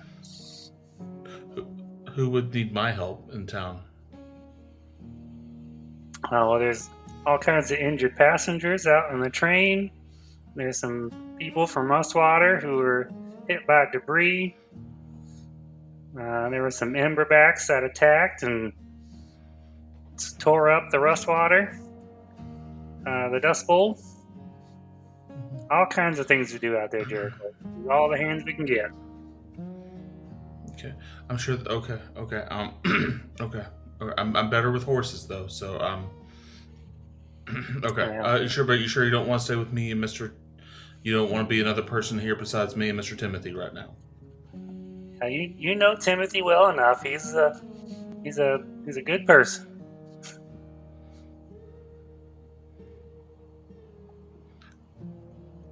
Yeah. He's one of the. Jericho's gonna look at Timothy, like I'm gonna look right at Timothy's, like right where the blood and gore was on his hands when we first met each other. Yeah, he's definitely he's among the best in town. Yeah, surely. Okay, if you have to leave, Timothy, I guess many hands make it quick work. Let's I'll be at the head of the horse, calming it down, I guess. All right. Thanks, Jericho. I know you got this under control. Thank you, Mr. Rasa. Appreciate you. Timothy, roll me an insight check. I'm going to say it's a high number because Jericho's usually pretty strange. That's a 17. I mean, I think it's a DC 20. You could try it, if you want to roll deception on it, yeah. I can. I feel like if he's rolling against me, I feel like I owe that. I am okay at deception.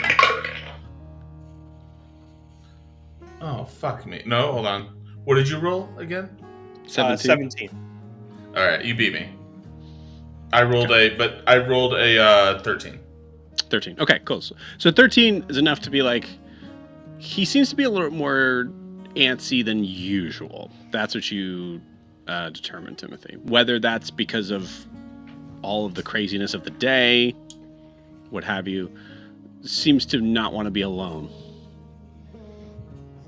Jericho, I reckon you're very nervous today. I know Jeb. He talks a lot.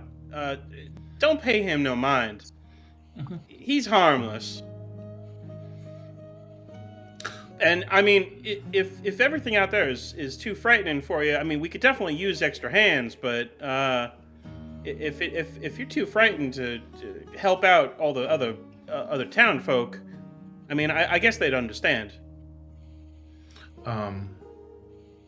Okay, I just want to make sure. I'm not saying I wouldn't help. I'm just saying that I need to make sure the horses are okay first before I go help. Oh, of course. That's why I want to take care of this right now. Sure. You're right. Mr. Jeb is also very good. He's, I guess, a good man. So yeah. Okay. I'm just gonna be over here holding the reins, and I'm gonna reach up and grab the reins and I think you see me like putting my hand on the nose of the horse. Okay. And just sort of like stroking it like this. And trying to calm it down, you know. Okay. Give me an animal handling to give advantage to Timothy on this.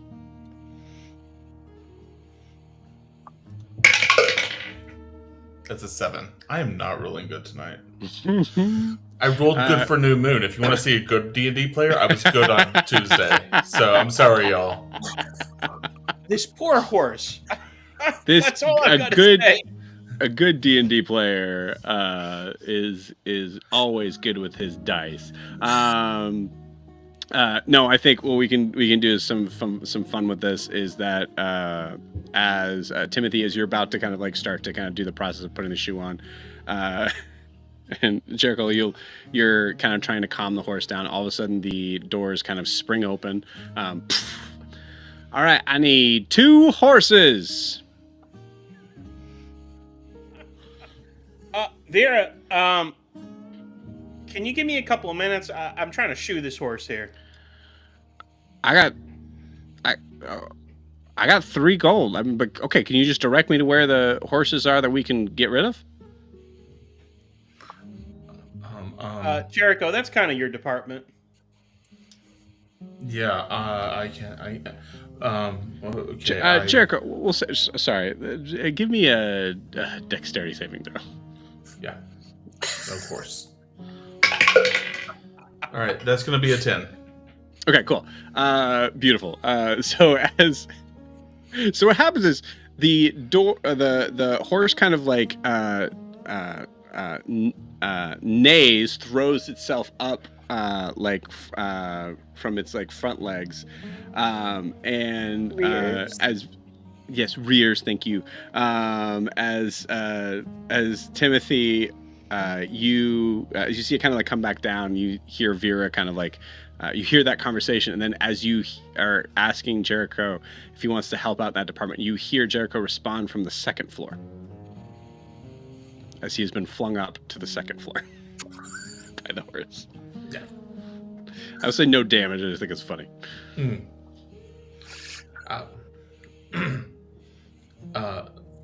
I'll just poke my head up over the edge of the rafters then. Miss Vera? Oh, jeez.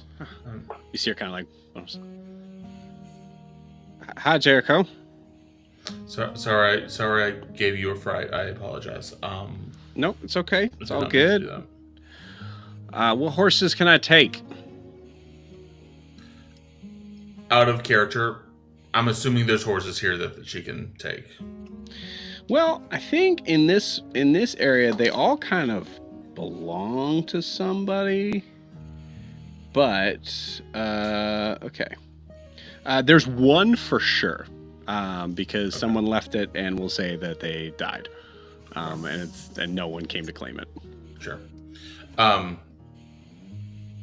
It's Jericho's best friend now in canon. Yeah, it's Jericho's best friend who's been there the whole time. Yeah. So no horses are available then. Right. Miss Vera, there's technically one horse that is somewhat available. You probably don't want them. But you'd have to talk to the owners of the other horses. None of the other animals are for sale in this establishment.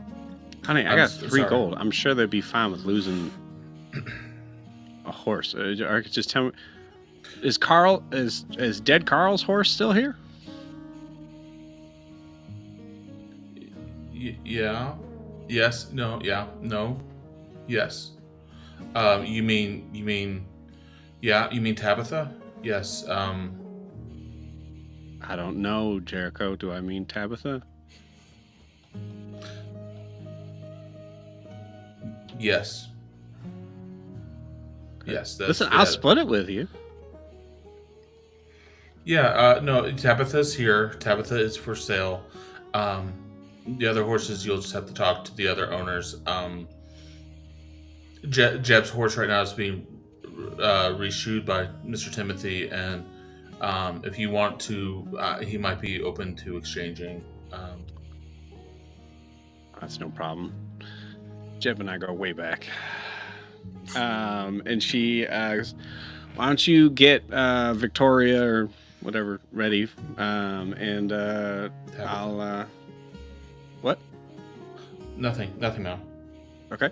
And I'll go find Jeb, and then just trust me. We'll handle it. It's fine. All right, Timothy, you can get Jeb's horse ready. Timothy, this is like the 6th or 7th time you've heard like, can you handle this, please?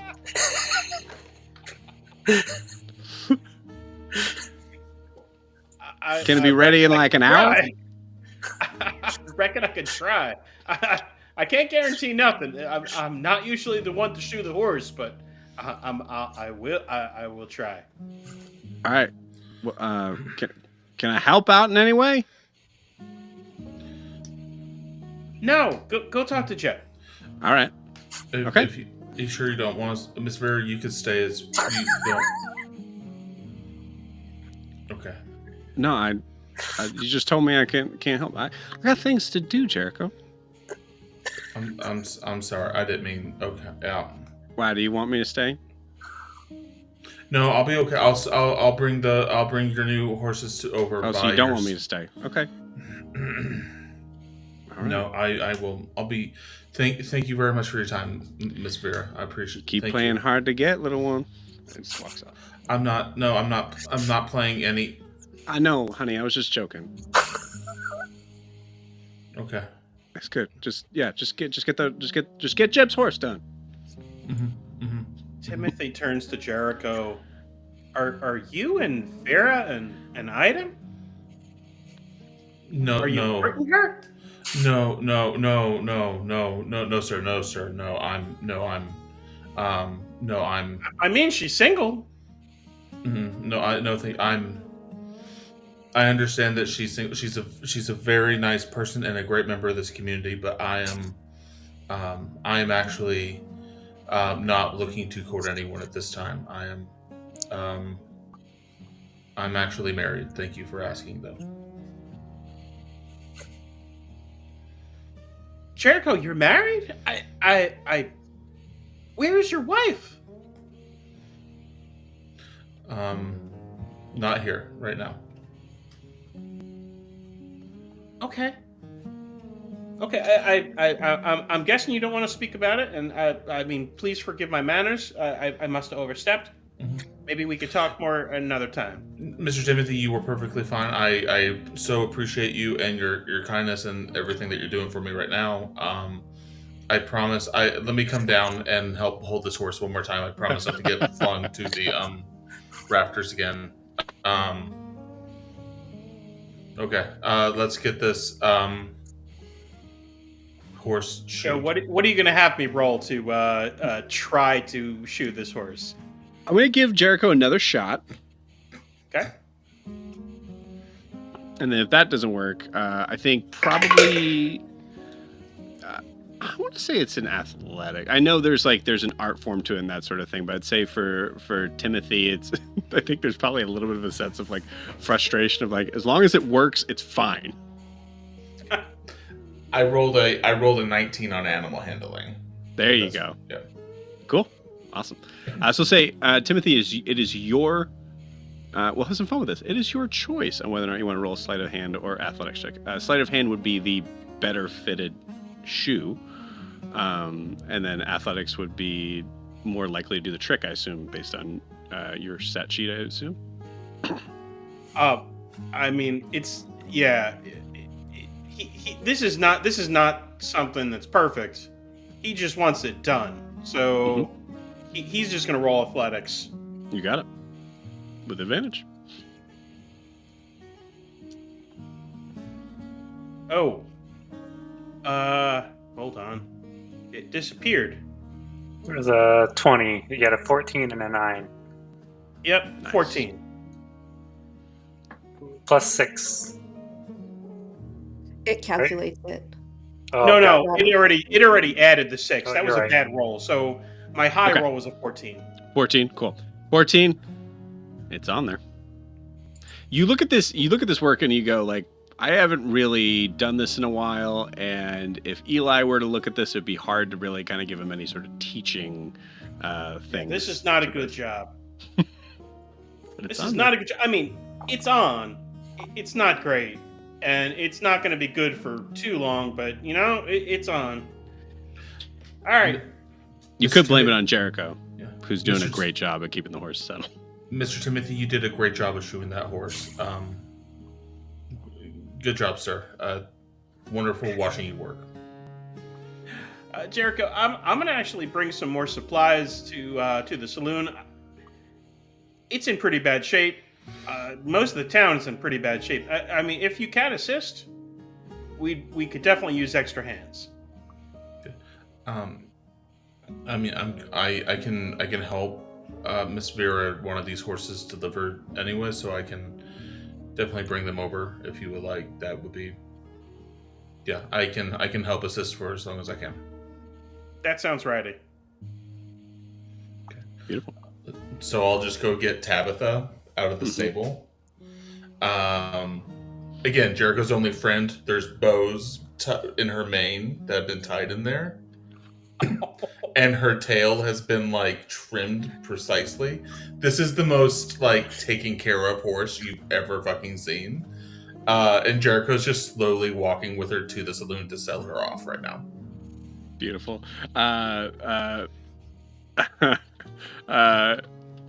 Okay, give me 1 second. I need to find something real quick. Okay, cool. Jericho, roll me 2d20s. And then tell me the total. 2d20s? Yeah.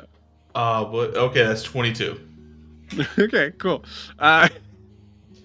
Okay. So Tabitha is 22 years old. So an older horse, living out her late years, probably has been like maybe walked around, maybe even not even outside of the stables, just like back and forth.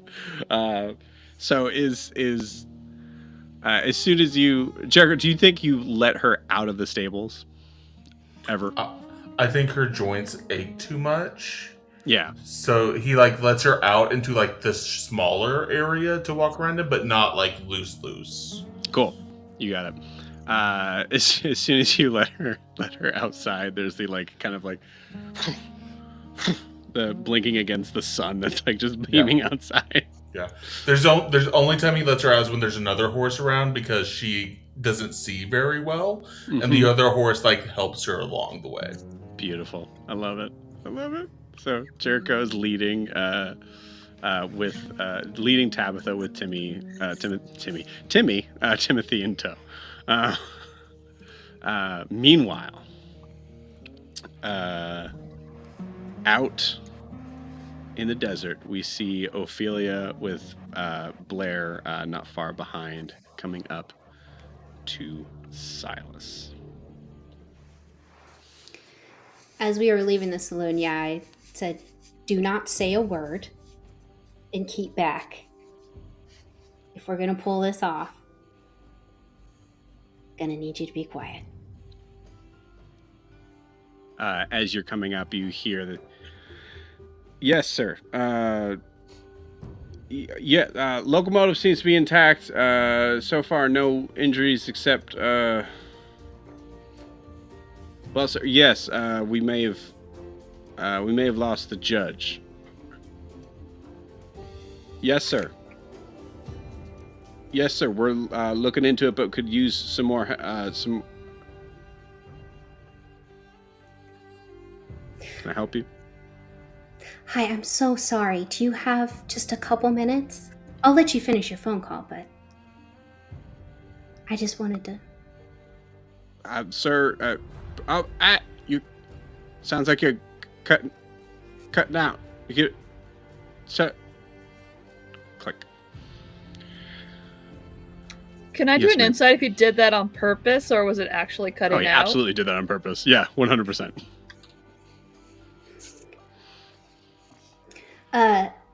So as I've walked up to the conductor, I have made sure to put an extremely pliant, pleasant, innocent looking face on.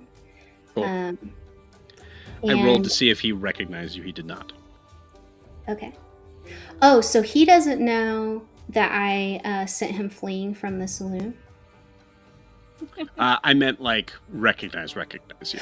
Oh, okay. Like, okay. Knows my name. Yeah. Okay. So I'm going to walk up to the conductor looking very sweet and innocent and say, Sir, I just wanted to apologize for earlier. Everything was, there was that monster and then you had that gun and I just freaked out a little. You understand, right? And I just wanted to come out here and make sure that you're okay. You ran off so fast.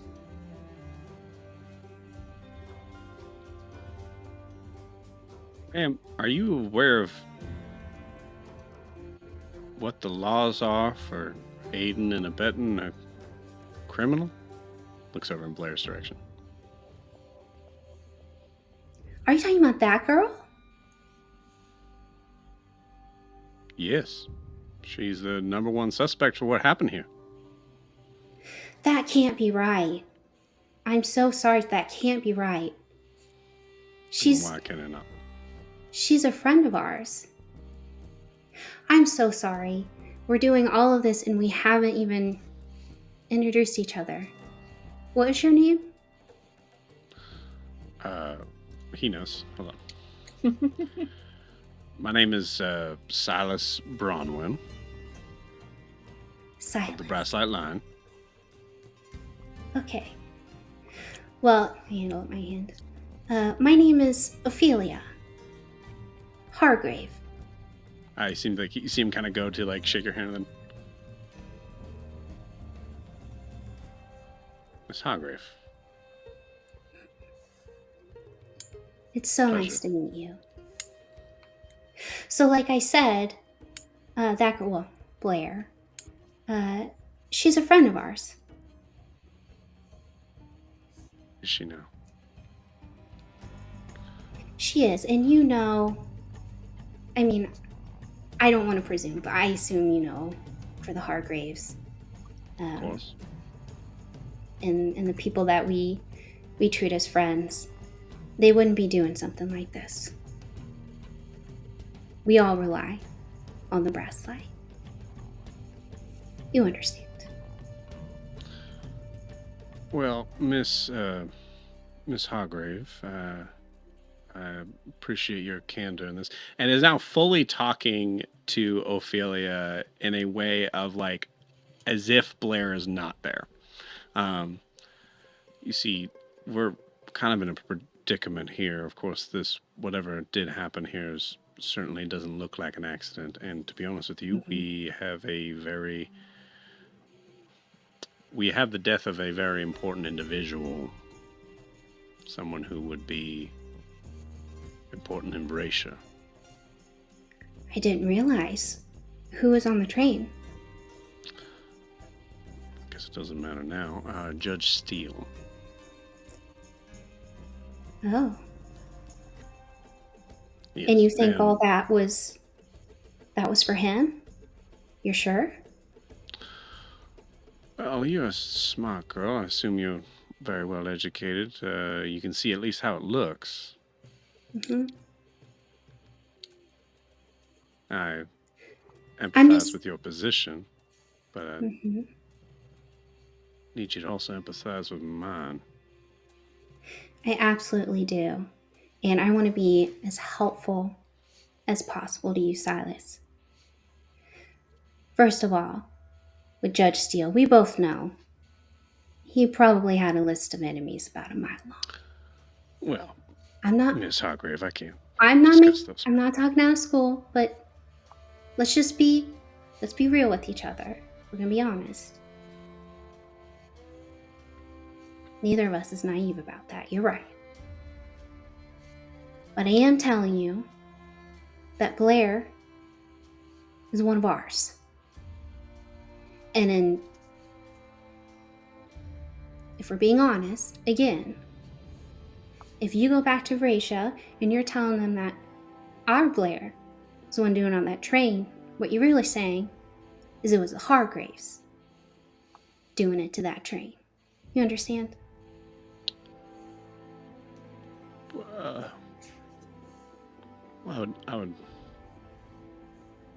wouldn't be. I see your point. I do have some information.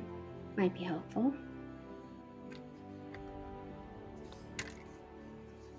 I am. If you make sure, it didn't come from me. Of course, as you're probably well aware, besides the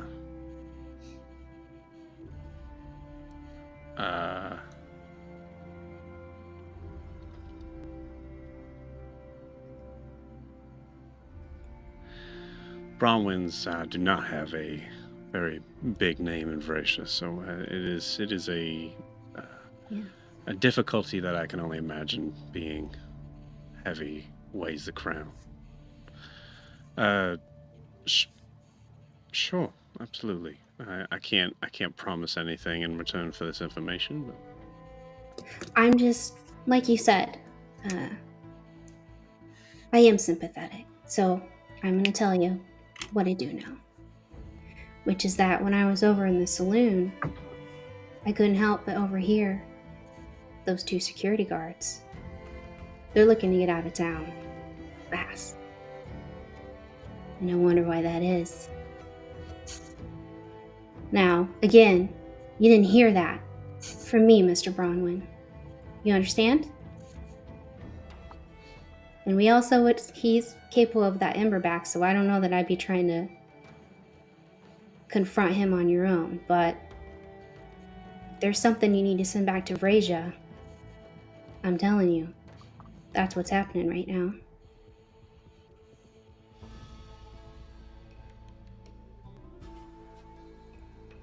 you see at this point he does kind of motions for you to come closer and kind of turns his back on Blair. Can I say something? Yeah, go for it. No. No, not like. Second, since you opening your mouth, I go like this. No, Blair's not gonna talk. As soon as he turns his back to her, can I see if there's any bits of amber light on the ground from it halting and all the disruption? Yeah. Give me an investigation check.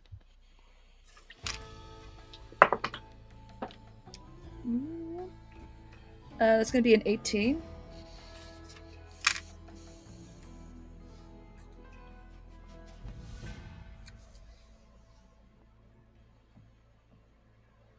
Okay. Yeah, you see there's 18. Well, have some fun with that. Roll pretty high. Right by your foot, there's a piece that is still warm. I'm just gonna put my foot over it and just keep it there for a bit. Beautiful. Yeah, so now there is a conversation that's being had literally without you. Between you and me, Ophelia,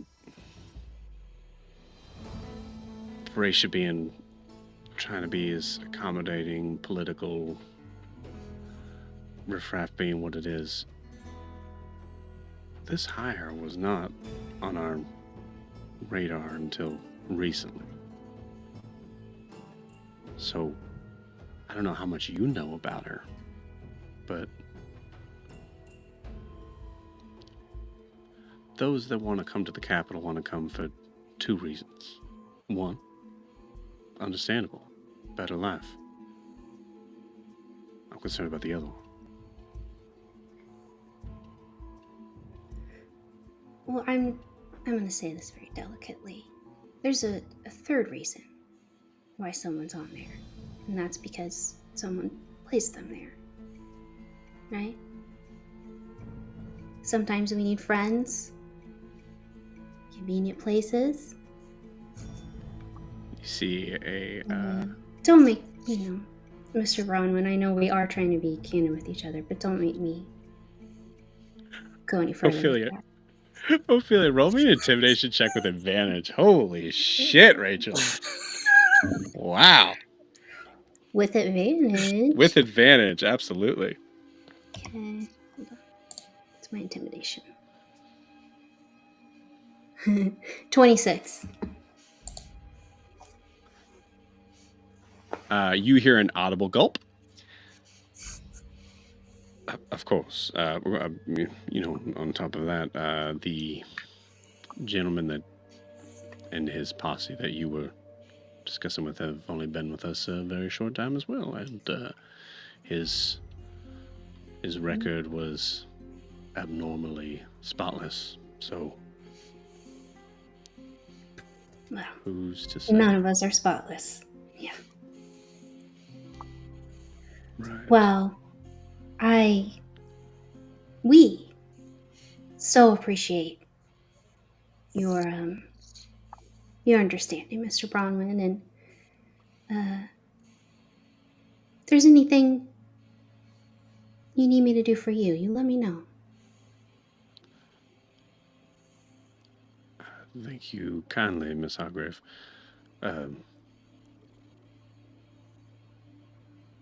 What 26 is so good. What do you want me to do with her? You leave her with me. Oh, I okay. understand how this went, that she's not going to be with the Brasslight anymore. I understand that. I'm not going to make you take her back on. She'll stay with me. Never need to worry about her again. I promise. I guess that would be probably the easiest for all of us, and I await her replacement with open arms. Thank you, Mr. Bronwyn. Turns Faith. Well, it seems, Blair, that I was mistaken, and I and the Brasslight line owe you the most sincerest of apologies, and I wish you luck in any and all of your future endeavors. You are, he says, you are free to go, in a way of a man who has never said that before in his life.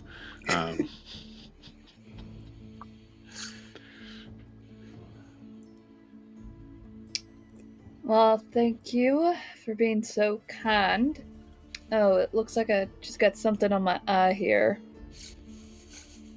Blair, let's go. Before I go, I look to like I'm rebuckling my boots, and can I pick up the Amberlight piece? You absolutely can. Also, take this moment to show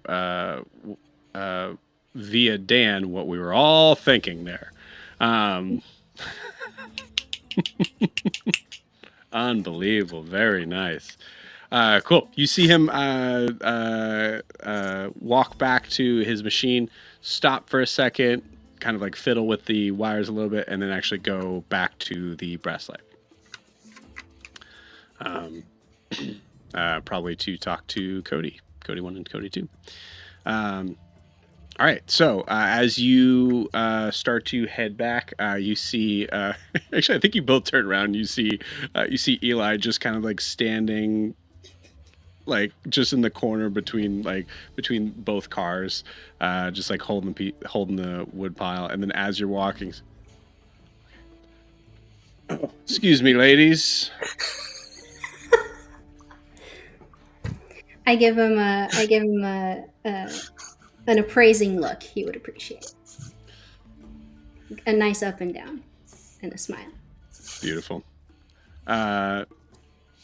Looks like we've had, and like now going into the bar with us, looks like we've had a little bit of a scuffle and you need a helping hand. That looks heavy for you. Let me. And she's all 6 foot walk up and scoop the Yep. Yep, absolutely. That absolutely happens. Oh, okay. Wow. Well, I did most of the work, but thank. Whoa. Tall. Hi. Eli. Yes. Lysandra. It's a pleasure. I think you see him put a hand in, and you're like, well, I guess you can just set them over there. Sure, yes. Okay. Yeah, you see Eli. Eli's getting to work on like trying to like fix up the place, but is also just really distracted. Like seems to always be kind of like turning around his back, just kind of watching you guys as he's working. Timothy and Jericho, you guys are just sort of like kind of like finishing up the work with Jeb's horse, and Timothy.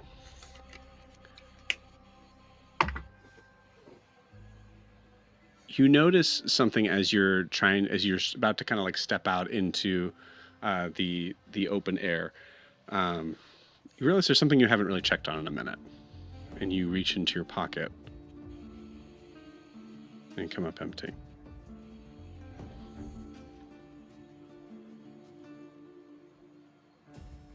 You're muted somehow. Sorry about that. I reach into my other pocket because the note was supposed to be there. I'm pretty sure. I'm 95% sure that name was Harrow. I assume it's a name. I mean, he screamed a lot, but pretty sure that name was Harrow. Are you talking to someone right now? No, this Okay. is just in his head. Cool. And I just kind of look around. You see Jericho just leading a braided haired horse.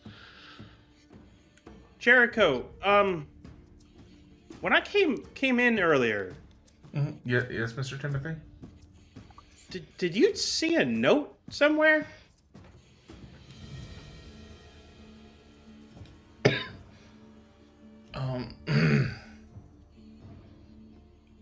What kind of note are you speaking of, sir? I can keep an eye out for it. Oh, it had my writing on it. It had a name. Well, a dead man, but a name. I'm sorry, sir. I'm sorry. Did I just hear you say a dead? Did you say dead man? Oh yes, most certainly.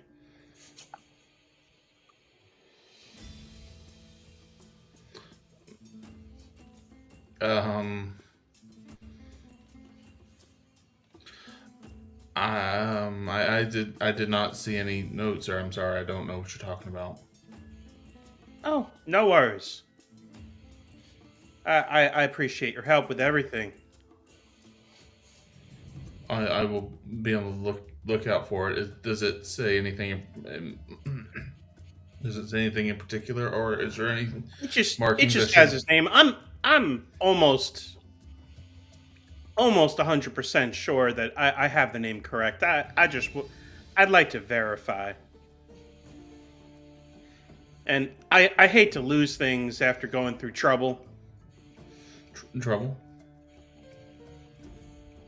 Oh, you don't need to worry about that. It's just something I have to take care of. Something from my past. It's from a long time ago. Something red? Yeah, you could say that. I mean, you've been. I think Timothy is gonna kind of try to figure out. I mean, his face is kind of melted, so it's hard to judge, I would think. But he's trying to figure out how old Jericho might be, because I mean, this event that he's talking about happened about 25 years ago. So he's trying to figure out how much he might know of that, of what, or how old he would be if it would be something he would even have be aware of at the time. Yeah, I like it. Go ahead. I was gonna say there's kind of two things here working against you. So Jericho appears to be mid-50s, but Jericho is a halfling, and halflings are not necessarily common in Abravar. Right. Yeah. So you could see if he knows, but Jericho has really only been in Abravar for give or take 3 to 4 years. So yeah, so say, Timothy, with that, say, go ahead and give me a, I think given your, like, your design, say, give me an investigation check with disadvantage. Oh boy. This will be bad. Oh, that is a 1.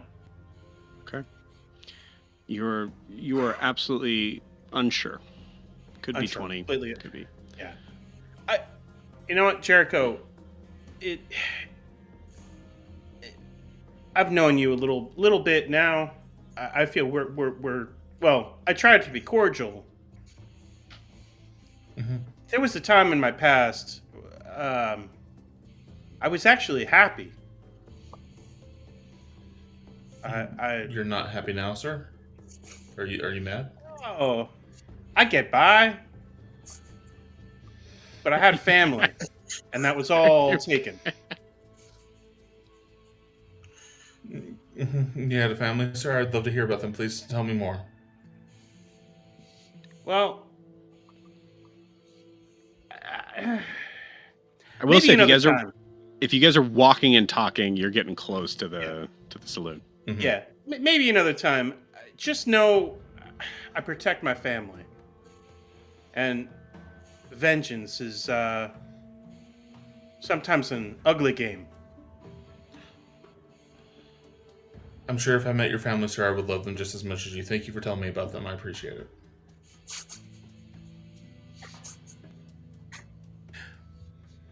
I'm going to go ahead and go inside and get Miss Vera right now, if that's okay with you, sir. Is it okay if I leave you right now and go inside to get Miss Vera? Oh, go right ahead, Jericho. Thank you. I'm just going to skid her off now inside. Do you like tie off Tabitha outside? No need. Tabitha's not going. You know what? I love it. You just let go of Tabitha, and Tabitha stops moving. So Tabitha has a peg leg. I'm just gonna keep messing this horse up, Joe. The longer you let me talk about it. I'm gonna stop you at peg leg. I think. This 22-year-old half blind. 4 peg legs. Missing its bottom jaw. has. I want to be clear here. Little retcon. The horse has all its legs. You're giving nightmare fuel now. Yeah. Horse has all its legs. It's just an older horse. It has bows in its hair, though. It's very. It has cute. bows in its hair. It's very cute. You're making it into the wonky donkey from the. Yeah. Tabitha does wheeze a lot, though, so it's just. Fair. I'll give you that one. So cool. I think from this conversation, I think Timothy, he's sad because he actually tried somewhat to open up about some of his past that he literally hasn't for years with anyone. And it's just very obvious that Jericho is scared of him or just scared in general. He doesn't know. But whatever conversation he was trying to have, it just utterly failed with Jericho. Okay. and he thinks it's his failure.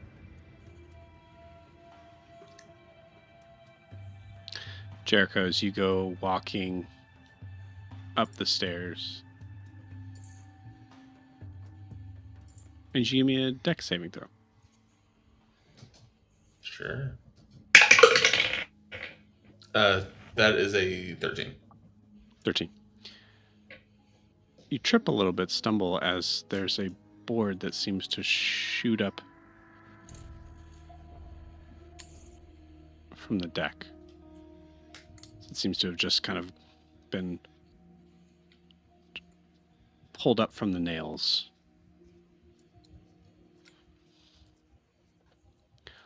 A lot of damage has been done around here, and there's a good chance that this is an old deck, so maybe just boards are coming up.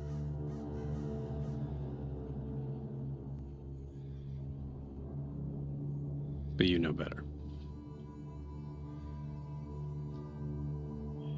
Something is wanting you to watch your step.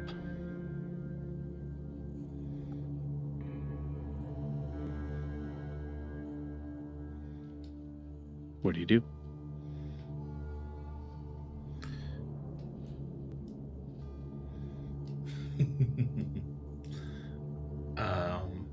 I'm assuming this isn't a lot of steps, right? Yeah, it's just one single board by itself.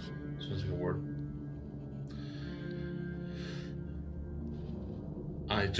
Jericho's gonna stop, and I'm gonna like take 2 or 3 steps to the right and try to go right up really carefully.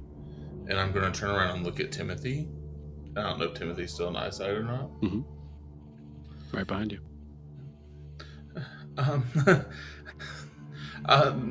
The stairs told me to watch my step. And I'm just gonna keep going up. And like keep stepping carefully as I walk into the saloon. Okay. The stairs talk to you? You're saying that as you're pushing through the saloon doors and seeing the scene that's set before you here. Timothy, as you walk by, you could probably just slam that like part back down on the deck if you want. Oh, he doesn't even notice. He just kind of steps on it. And you just pushes step right on back it. to Yeah, I the like that. I like that a lot. Cool. As you walk into the doors, Jericho, you see a couple things that are, I think, honestly, just at least disconcerting, if not just making you nervous. One, there's a lot of new people here.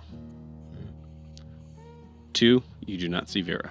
You actually see someone behind the bar that you've seen off and on, but have made a point to try to avoid, as it is a new face, as you see Ophelia behind the bar. Right? Ophelia would have been back. So Ophelia, as you were coming back, would you have like resumed your position? Yes. Yeah. Okay. It took right back. Here's a question, because I would keep an eye on them since last session, or keep an eye out for them. Mm-hmm. Is there the tall woman in armor? Absolutely. Yeah, I think just kind of coming back up to her full form after dropping down the pieces of wood for Eli. Okay. All right. So, okay, and I'm assuming, is she like on the other side of the room as well? I would say she's about maybe 10, 15 feet tops away. Okay. As Jericho walks in, he's going to make sure that a table stays between him and Ophelia as he navigates around this bar. Okay. And looks for Vera. But as I do that, every third glance I take is going to be going right back to Lysandra. Okay. Maybe not full on staring, but just every third glance is like just sort of looking right back. Okay. You got it. Do I notice him being a weirdo and like avoiding me? Yeah. I don't think there's a role for that. Yes. Correct me if I'm wrong. Weird I think that it's probably pretty apparent at this point. Roll for weirdo and just. It's always a nat 20. Okay. Yeah, I say like unless you want to glean something more from this, I would say Ophelia, yes, you do notice like Jericho's acting strange. I'm happy to roll for more, specifically because she's never seen that guy before, but he seems to be with Timothy. Two, she's paranoid. She's pretty paranoid about anyone tailing her, whether that's someone from her dad or anybody who's supposed to be, I don't know, keeping an eye on her. So if she sees this little weirdo who maybe isn't doing his job very well, but he's clearly trying to be sneaky and not catch her attention, she would really like to, I think, roll for something to see if she thinks he might be, I don't know, Fishy. Someone from Madura. Yeah, give me an insight check. So, Jericho, feel free to give me a deception check to kind of like bar some of the things that she might glean from your antics. Is the song "I'm a Weirdo" playing in the background? No, it's this song. Insight, I rolled an 11. Okay. I rolled a dirty 20. Ooh. Deception, you said, correct? Yeah. So once again, Ophelia, you're getting this weird sort of sense of like, I don't know, halflings are pretty rare. They're in the south, but there's not a lot of them. You do notice the face, and that's interesting. Oh. I apologize. You need to roll with advantage, Ophelia.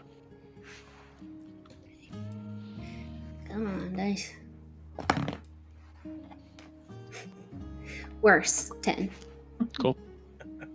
You got it. I like it. Yeah, there's something odd. You notice the melted face. That's a very, or I'll say like disfigured face. You don't even necessarily can tell that's a... This person is just overall creepy. And to define why the creepiness is just hard for you in the moments of, this has been a very, compared to the days that Ophelia has had before, this has been a very trying day for your skills. If she's getting creep vibe off of him, if you'll allow me, I would like to say, I'll be right back, folks, and kind of go into the back a little bit and touch my spider that's sitting right here. Okay. And say the word web. Beautiful. You see the little spider on your, like kind of like a brooch, right? Mm-hmm. So, okay. You see all of a sudden just these little his legs kind of open up as this mechanical little dude kind of runs up to your shoulder, and then kind of like leans its body forward as if it's trying to listen to what you want it to do. So very quietly, I say to Webb, when that halfling leaves, follow him. I want pictures, anything that looks fishy, nothing dirty. And then come back when you're done. Kind of goes down your leg and runs out, and actually will position itself under the floorboards, because old floorboards. Beautiful. I'll go back to the bar. What can I get you fellas? Do I notice him glancing at me while I'm working to repair the wall with Eli? Man, I'll say roll me a perception check. Honestly, like DC 10.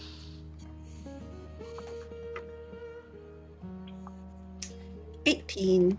Yeah, I think especially for Lysandra, just like being the idea of like so many people, so many new faces, like trying to kind of get like there might be a little bit of a like things have seemed dangerous, but also exciting.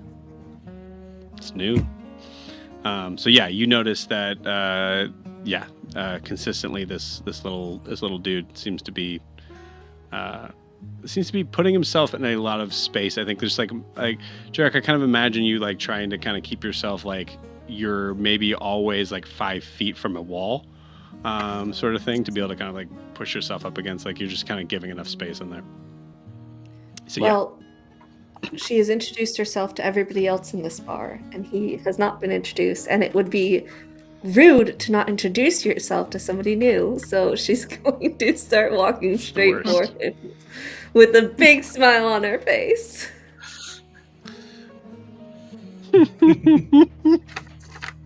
Hi, I'm Lysandra. She extends her hand.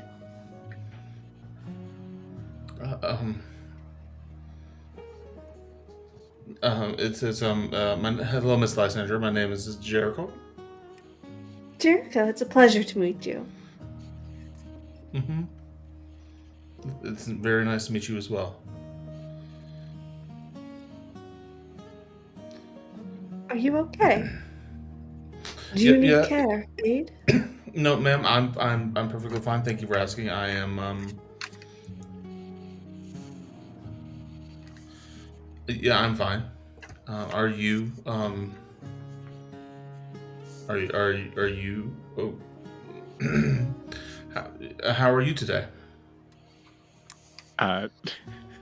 Jericho, rolling perception check.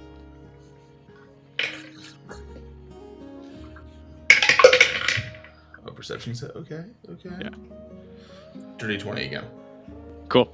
From like I think possibly just like the little sort of like spot like under, because Lysandra's so much taller than you, the like little spot like underneath like through Lysandra's legs, you can see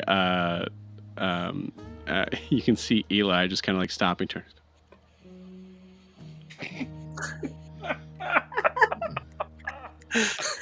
You just see Jericho. I'm just gonna like, and looking at that, I'm gonna turn away and just start shaking my head like, no. Well, it was a pleasure to meet you. Yeah,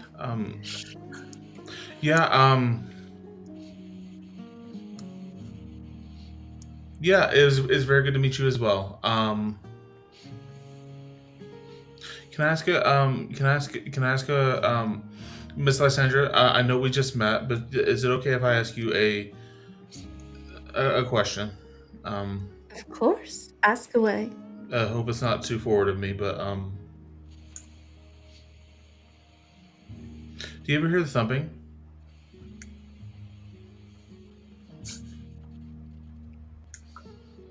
It's okay. I'm sorry. I did not mean to be too. I'm going to. Never mind.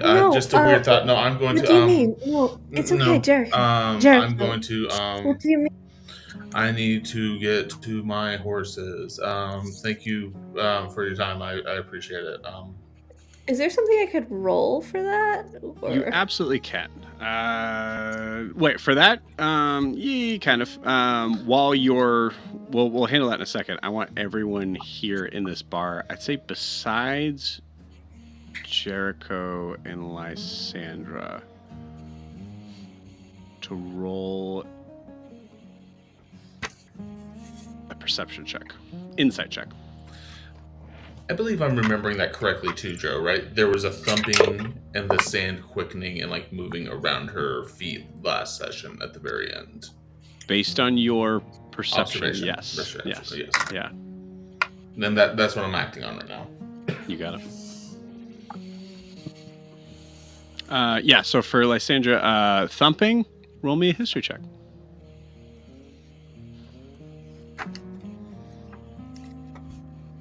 Joe, am I standing right there? Do I hear this?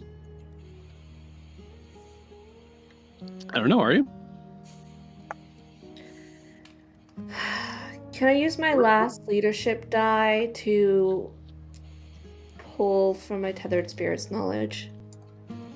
Just to grant me another d4, essentially.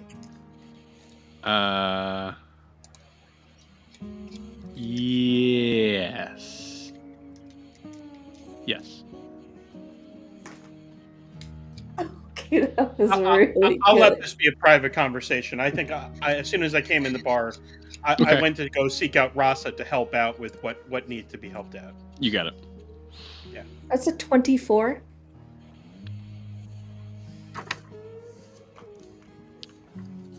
Thumping.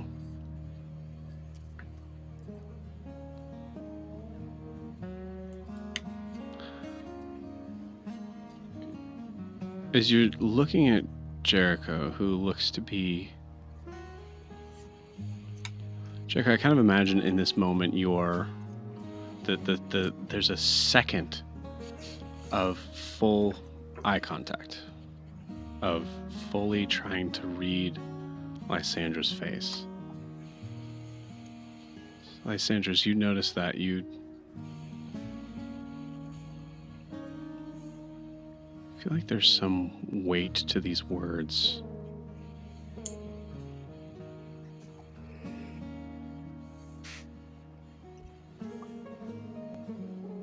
And there's something that you feel kind of like on the back of your neck that lets you know that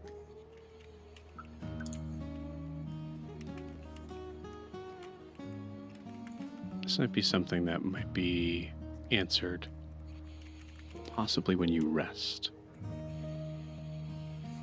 I think because she used the tethered knowledge, her eyes glow slightly, not as much as when she's casting a full spell, but we've got our eyes locked right now, Jericho, and her eyes like have the faintest hint of moonlight on a sunny day.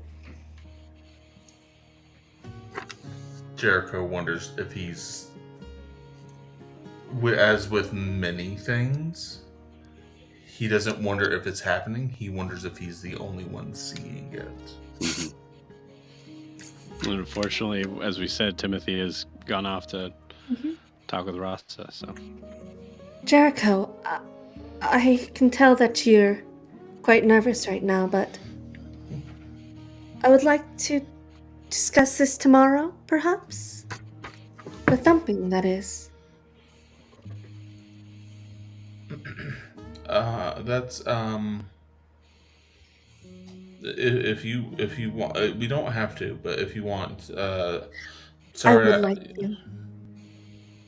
If you're amenable to that.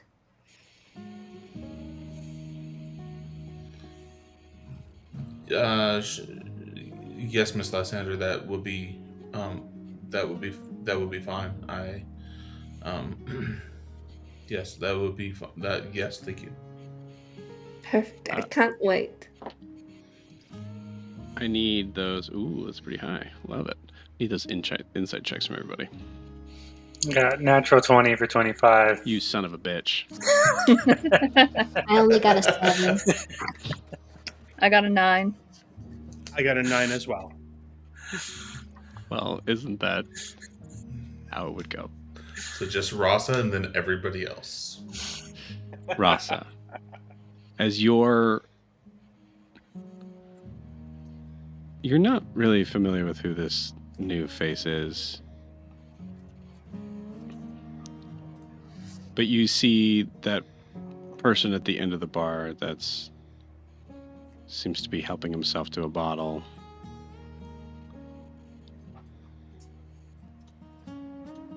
And you can't help but notice, even though he's staring at a blank place or a blank space on the wall as he's drinking,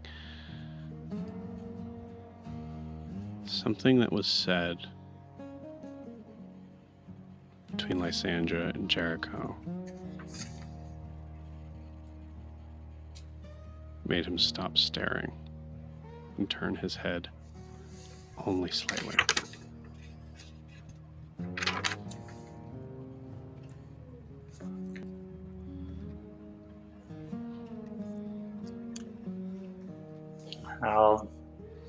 I'll walk up to him. Like, yeah, you doing okay here? Oh. I've had better days. I think we all have. Taking it you were on the train when it exploded? Or whatever happened to it?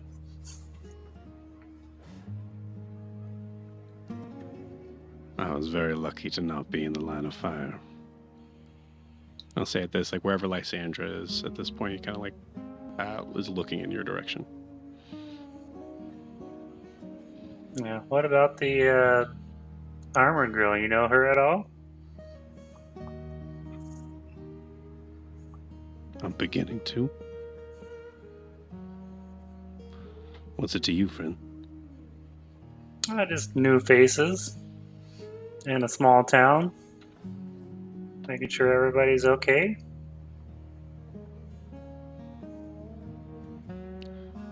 I appreciate the hospitality. Now, if you don't mind, I'd like to finish this in peace. I totally understand. Well, I'm gonna grab some water and stuff and then go sit with Kenneth. Okay. Blair, what are you doing?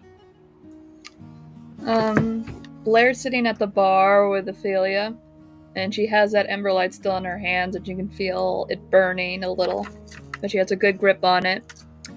And the other hand is just she doesn't have her claws, metal claws, she just has her regular ones, and she's just digging into the bar, like a high schooler digging into the desk with a pencil.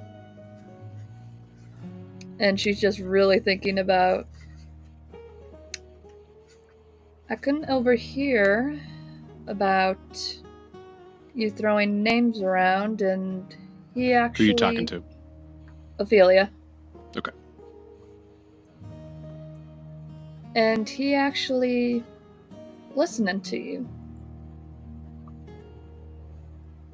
Isn't that funny?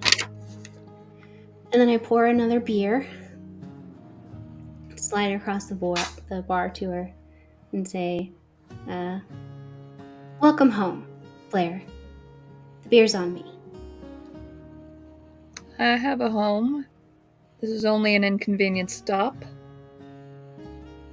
But you have sway in other places? Must have. All I know is I saved you from the gallows up in Brazia. And I'm grateful for that. I am. Do you have other contacts in Brazilia? I mean, sure. I'm from up north. Where are you from, Blair? Nexus. I haven't heard of that. Where is it? It's one of the free cities. Ophelia, you would know that. Nexus is one of the big free cities in the south. Actually, probably the biggest free city in the south. Yeah. Nexus. Okay. And, I overheard you saying you're on that train because you're trying to make a better life? What, up north? Yeah. And you're gonna do what? Work your way up on the Brasslight? The Brasslight was more of a means to an end, I would say. I was going there to meet people. Interesting. So what end are you looking for, Blair? I do have contacts, as you said. Blair's just really plain, you can't see what's in her hand, but she's holding it and she stares at it.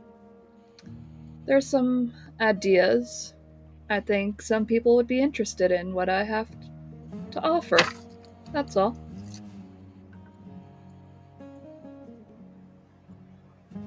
If you could introduce me to these people, and I'm talking people high up, I'm pretty sure they'd be very interested in some ideas I have.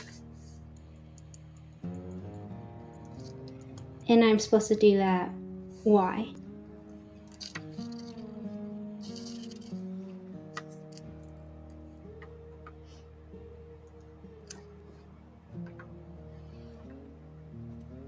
Why did you agree to help me? You know a good opportunity when you see it. Because you agreed to help me. And what is it that you want? Why did you help a random tabaxi woman who is about to be thrown in jail, who may, as everyone else seems to put it, is obviously the culprit behind the unfortunate, and still not my fault, train accident? First of all, to be very clear, I don't give a shit if you blew up the train. I didn't. Sure. So anyway, I find you interesting, Blair. You are not just some random woman that came off a train. You are, in fact, a half tabaxi who did some rolling jump through a window into a 3-point stance. You don't seem very common to me.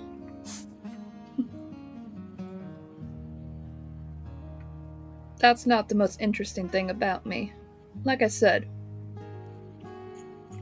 if you really want what makes me interesting, let's see if you can earn my trust, and I'll show you what I can offer.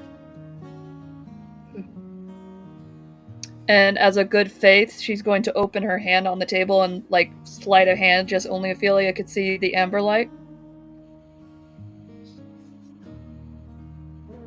The ignite, you mean?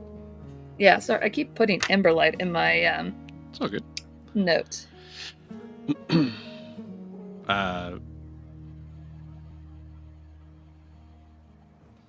Yeah. I shrug. I don't need ignite, Blair.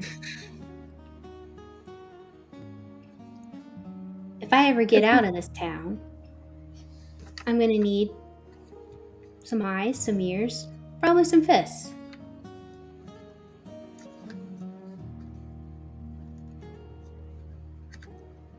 What do you think So about that? So, just muscle, that's all you really need. Unless you can give me something better. We'll see, maybe. Well, you'll be here for a while. You got time. In this moment, you see Vera just kind of coming up, buttoning her blouse and fixing her hair. Sorry, everybody. I had to see a man about a horse. Ophelia, thank you so much for taking care of things. Mr. Saul, I believe your chariot awaits. And in that same moment, you see both Cody 1 and Cody 2 appear in the doorway as well.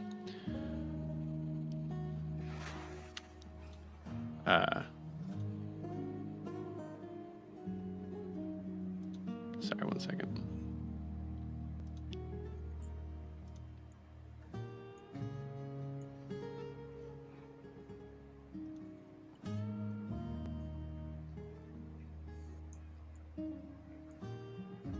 Has that been on the whole time? Have you guys heard my voice being super weird? No? Okay, cool. Sounded fine to me. How about now? Weird? Sounds the same to me. Same? Okay. Seems the same. Good to know. Okay. You see both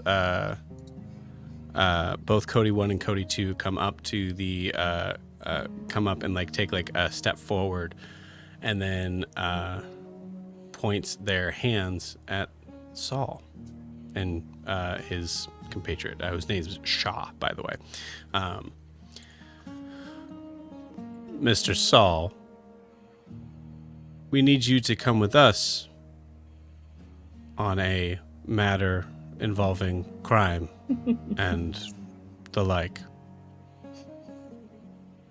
You see Saul is finishing his drink, staring at the back wall, and then looks over at Ophelia. See, in my mind, Ophelia had immediately Homer Simpson hedged it into the back room. That conversation was not quiet that you just had with Blair. That's why I was trying to shut up. Well. Do I get the feeling that tensions are rising in the room? Oh, yeah. I'm gonna immediately take my shield off my back because I want that at the ready for stuff. Yeah. Well, isn't that interesting?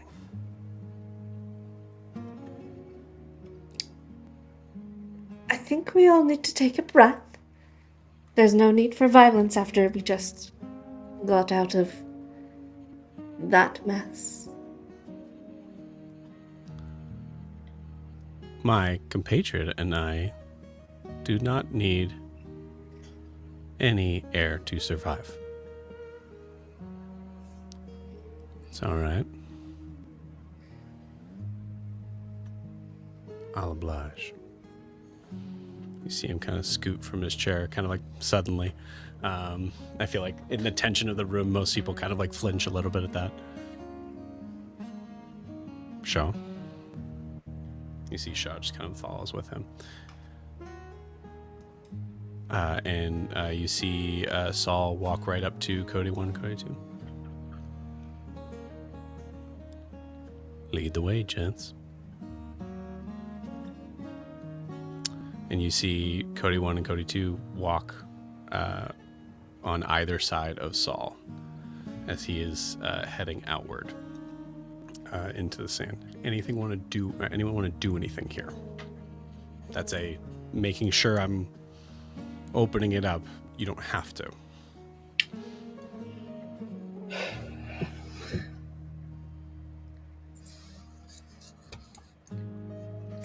Can I do an insight check or a perception check You're to see? muted, Kiki. Go ahead, Sarah.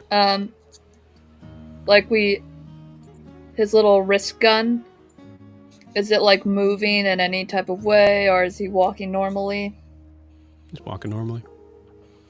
Gun's on him. Just over the mind link. Lysandra's just gonna say, "You warned me that they were coming. Perhaps the truth could do you well in this predicament you seem to have fallen into. For it seems they were coming for you."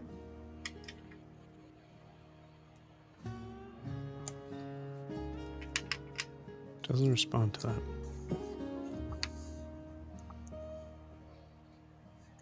And I've got my eyes locked on his gun because I saw what he does with that. Okay. So.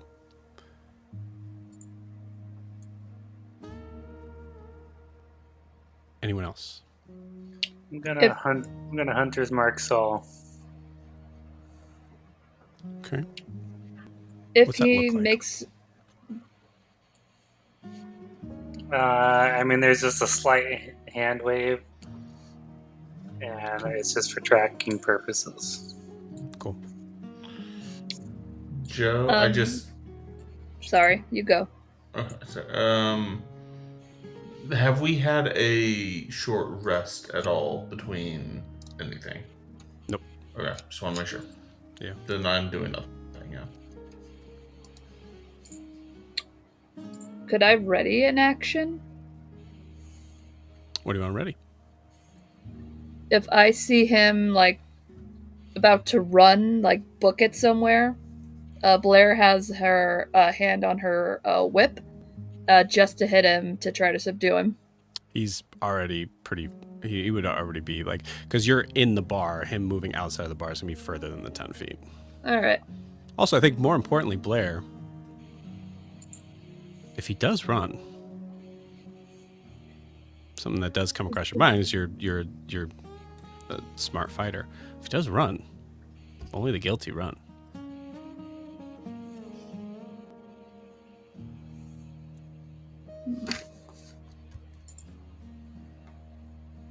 Wouldn't that bode well for you? Yeah. Okay. I think everybody is at a spot of tension. So I'll say I want everybody to roll initiative.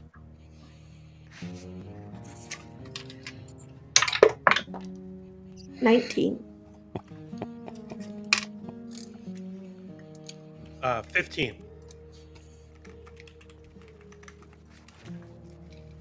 Four. All right, and I got an 8. 13. Okay. 17. All right. As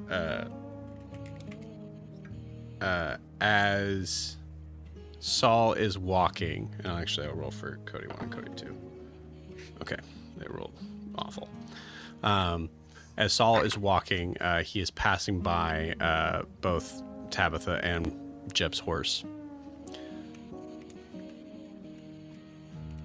And takes about another 5 feet, and then immediately turns and shoots Cody 1 in the head. So he rolled a 22. Yep, hits Cody 1, and is going to try to get away. It's going to bonus action disengage and run to the horse. Action shot, bonus action. And then I will roll a check for him to get up on the horse. Which horse? Because it matters. I think probably Jeb, honestly. Tabitha looks a little worse for wear. I think Jeb's horse, which we'll just call Jeb. Hey, just because Tabitha has an eye patch doesn't make her any less of a horse. Deb would also name his horse after himself. Yeah, So, I was gonna say. Notably, I think we actually established in the first session that Jeb does not name his horse. So the horse's name is Jeb. Gets on Jeb, kicks it to go riding off. We'll say that is ending his turn. I'll roll for the horse. Okay, cool. So we'll clarify above board here for you guys who rolled. Jeb's horse is rolling a 16 on this. So I believe that means Lysandra. Someone rolled a 19. I rolled a 19, Lysandra. So Lysandra rolled a 19. I think Ophelia, you also rolled high. 17, yeah. 17. And then anyone else who rolled above a 16. Okay, cool. So Lysandra, you go first. What do you do? Can I get to the horse and grab the reins? To his horse? Yes.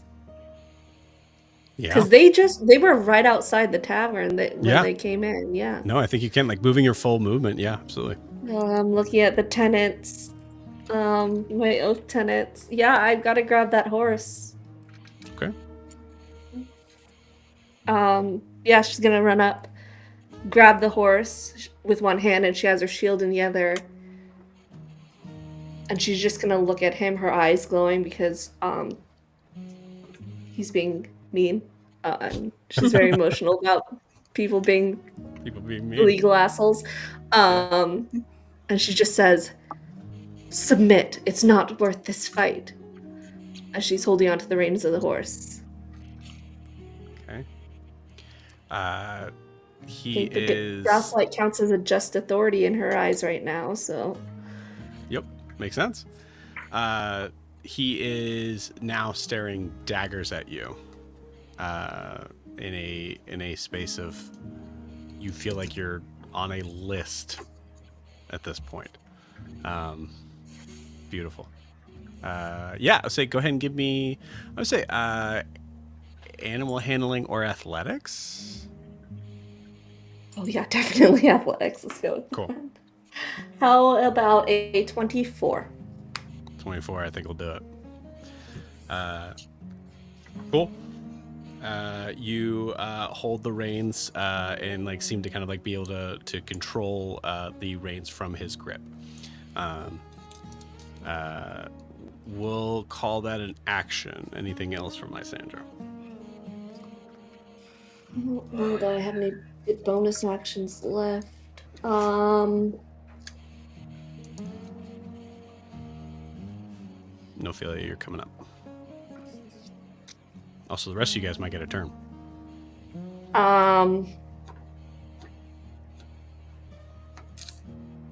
He's just a normal human, right? He's not, from what I know of Seemingly. him. Seemingly, Okay, yeah. And I won't do that for bonus action. That's it. Okay, cool. Ophelia, you're up. Ophelia's going to use her favorite spell in the world, Command, on Lysandra. Okay. Now What's the then, save? Wisdom 15 So- saving. My race gets advantage on wisdom saves. Damn it. Please roll bad. Please roll bad. That's a 19 and a 12, so 19. Dang. Alistar. Boo. Mm, So the spell does go off. Ophelia, you do say something to Lysandra. yeah, I say drop it. Okay. But it doesn't. You hear that voice booming in your head, Lysandra. You're able to fight against it. You definitely hear it. Question Yes. about. Oh, maybe I don't have any of these left though. Might be moved. Oh no, I saved a bardic. For beguiling magic, when I cast an enchantment or illusion spell, Mhm. it lets me pick a creature to charm or frighten. Can I do it on the same person that I just failed a spell on? Oh, goodness. Yeah, I think so. You could also possibly do it on the horse too. Unless there's a specific, like it has to be humanoid. It says The roll is an interesting. just says creature. I can Yeah. see within 60 feet. Is he on the horse? He is on the horse. He has kicked it to like get ready to get going. Lysandra kind of like pulled it back in. So if the horse got spooked and tried Mhm. to get away, is that like it would be like a I mean, this is contested? so above board, the horse actually goes next in initiative. Technically, it'd be an athletics check between Lysandra and the horse. And the horse actually has. I looked it up. The horse has actually decent strength. If I frighten it, would it get? If I frighten it, could it get advantage? If it was frightened? Roll a d20 for me. 11 or higher. 19. Okay, gives advantage. Yeah. Damn it. Okay. I Well, love this. I'm burning my last bardic to use beguiling magic on the horse. So if he wants to beat a wisdom 15 saving throw, he certainly can Okay. try. I don't. Well, yeah. I mean, well, Maybe he'll be lucky. that's a nat 1. If there's 4, it's a nat 1. Okay, he's frightened. He's definitely frightened. Beautiful. Anything else on Ophelia's turn? Nope, that's it. All right. Lysandra, give me that athletics check. Did you roll really well? I rolled pretty well. Probably. 22. Okay. I literally also rolled a 22. Rollies? I'm fine with Yeah. rollies. Let's do it. Come on, horse. Jesus Christ. That's a natural 18. Did you just roll an 18, Joe? Yeah. Roll again, I guess. Oh my god. The chemistry between There these it is. people. There it is. 15. 17. Ah, With 17, Darn there is a moment of like heavy. I think this absolutely takes the horse's full turn to fight against this. And it's not his turn, otherwise he would help facilitate. But yeah, the horse kind of like rears back. Saul's just able to hold on. Yeah, cool. is he Just though? able to hold on. Go ahead. I said, is he though?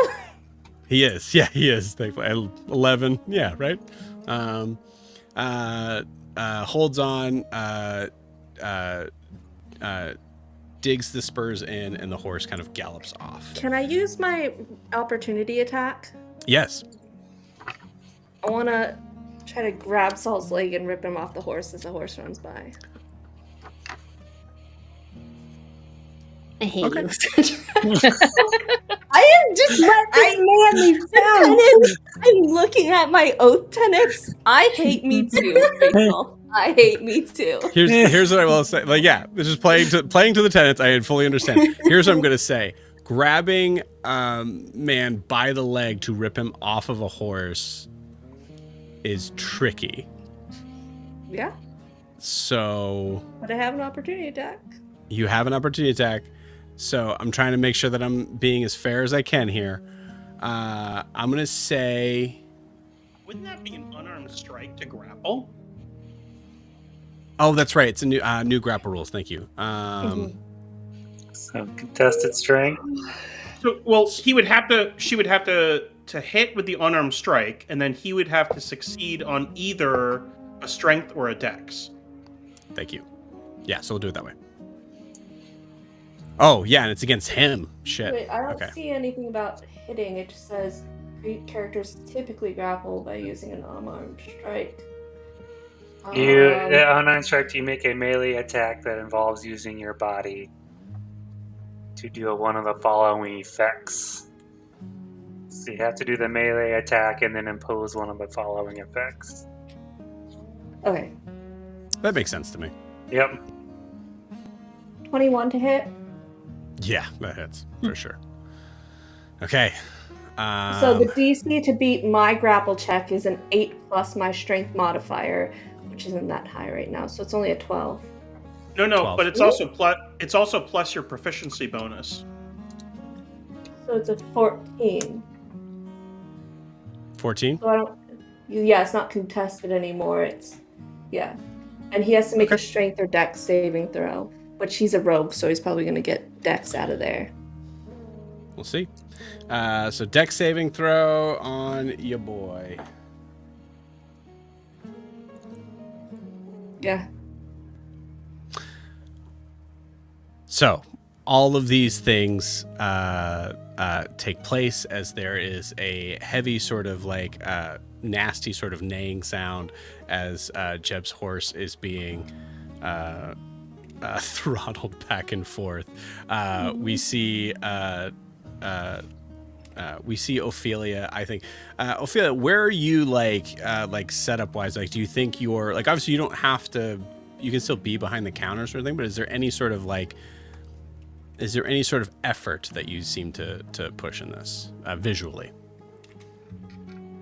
Yeah, there was. It was very clear, that I did cast a spell, I think. Okay. I believe it has all the components that will let people know that I did. You got it. And then I yelled, drop it, as well, at Lysandra. Cool. We hear that response to the bar. Rasa, you hear that. I imagine you're kind of like right next to Ophelia when you hear that. And there is a moment where Lysandra is grabbing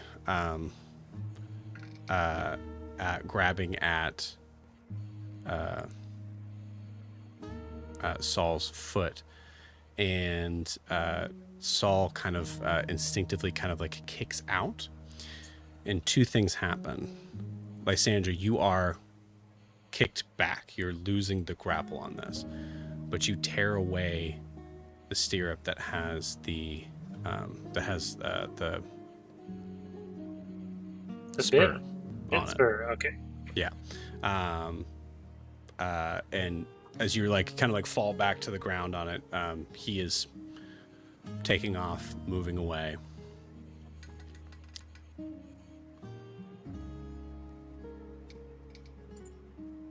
Rasa, roll me a perception check.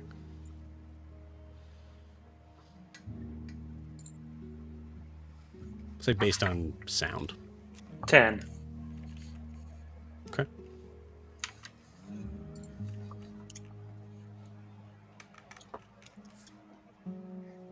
I'll give you advantage. Oh, that was almost better. Worse. Worse? Okay. Yep. So, Lysandra, as you were holding this in your hand, you see there's a moment where he kind of like pulls to the side, gives one last look at you. Is there anything you want to say to him, Lysandra? She just says, I'm sorry, but we all have to walk our paths and you chose wrong.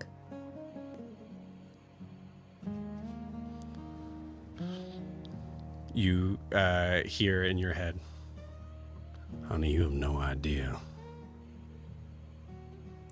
what wrong even is. Goes off into a cloud of nothing. Shaw is left behind as there is one Cody who has a fully like just messed up face that starts to kind of reach out and grabs at Shaw to kind of like lean up against him. See Silas kind of come out and like seems to be like waving his hands, going, "What the fuck's going on?" And with that, we will end tonight's session. We'll see you guys next week.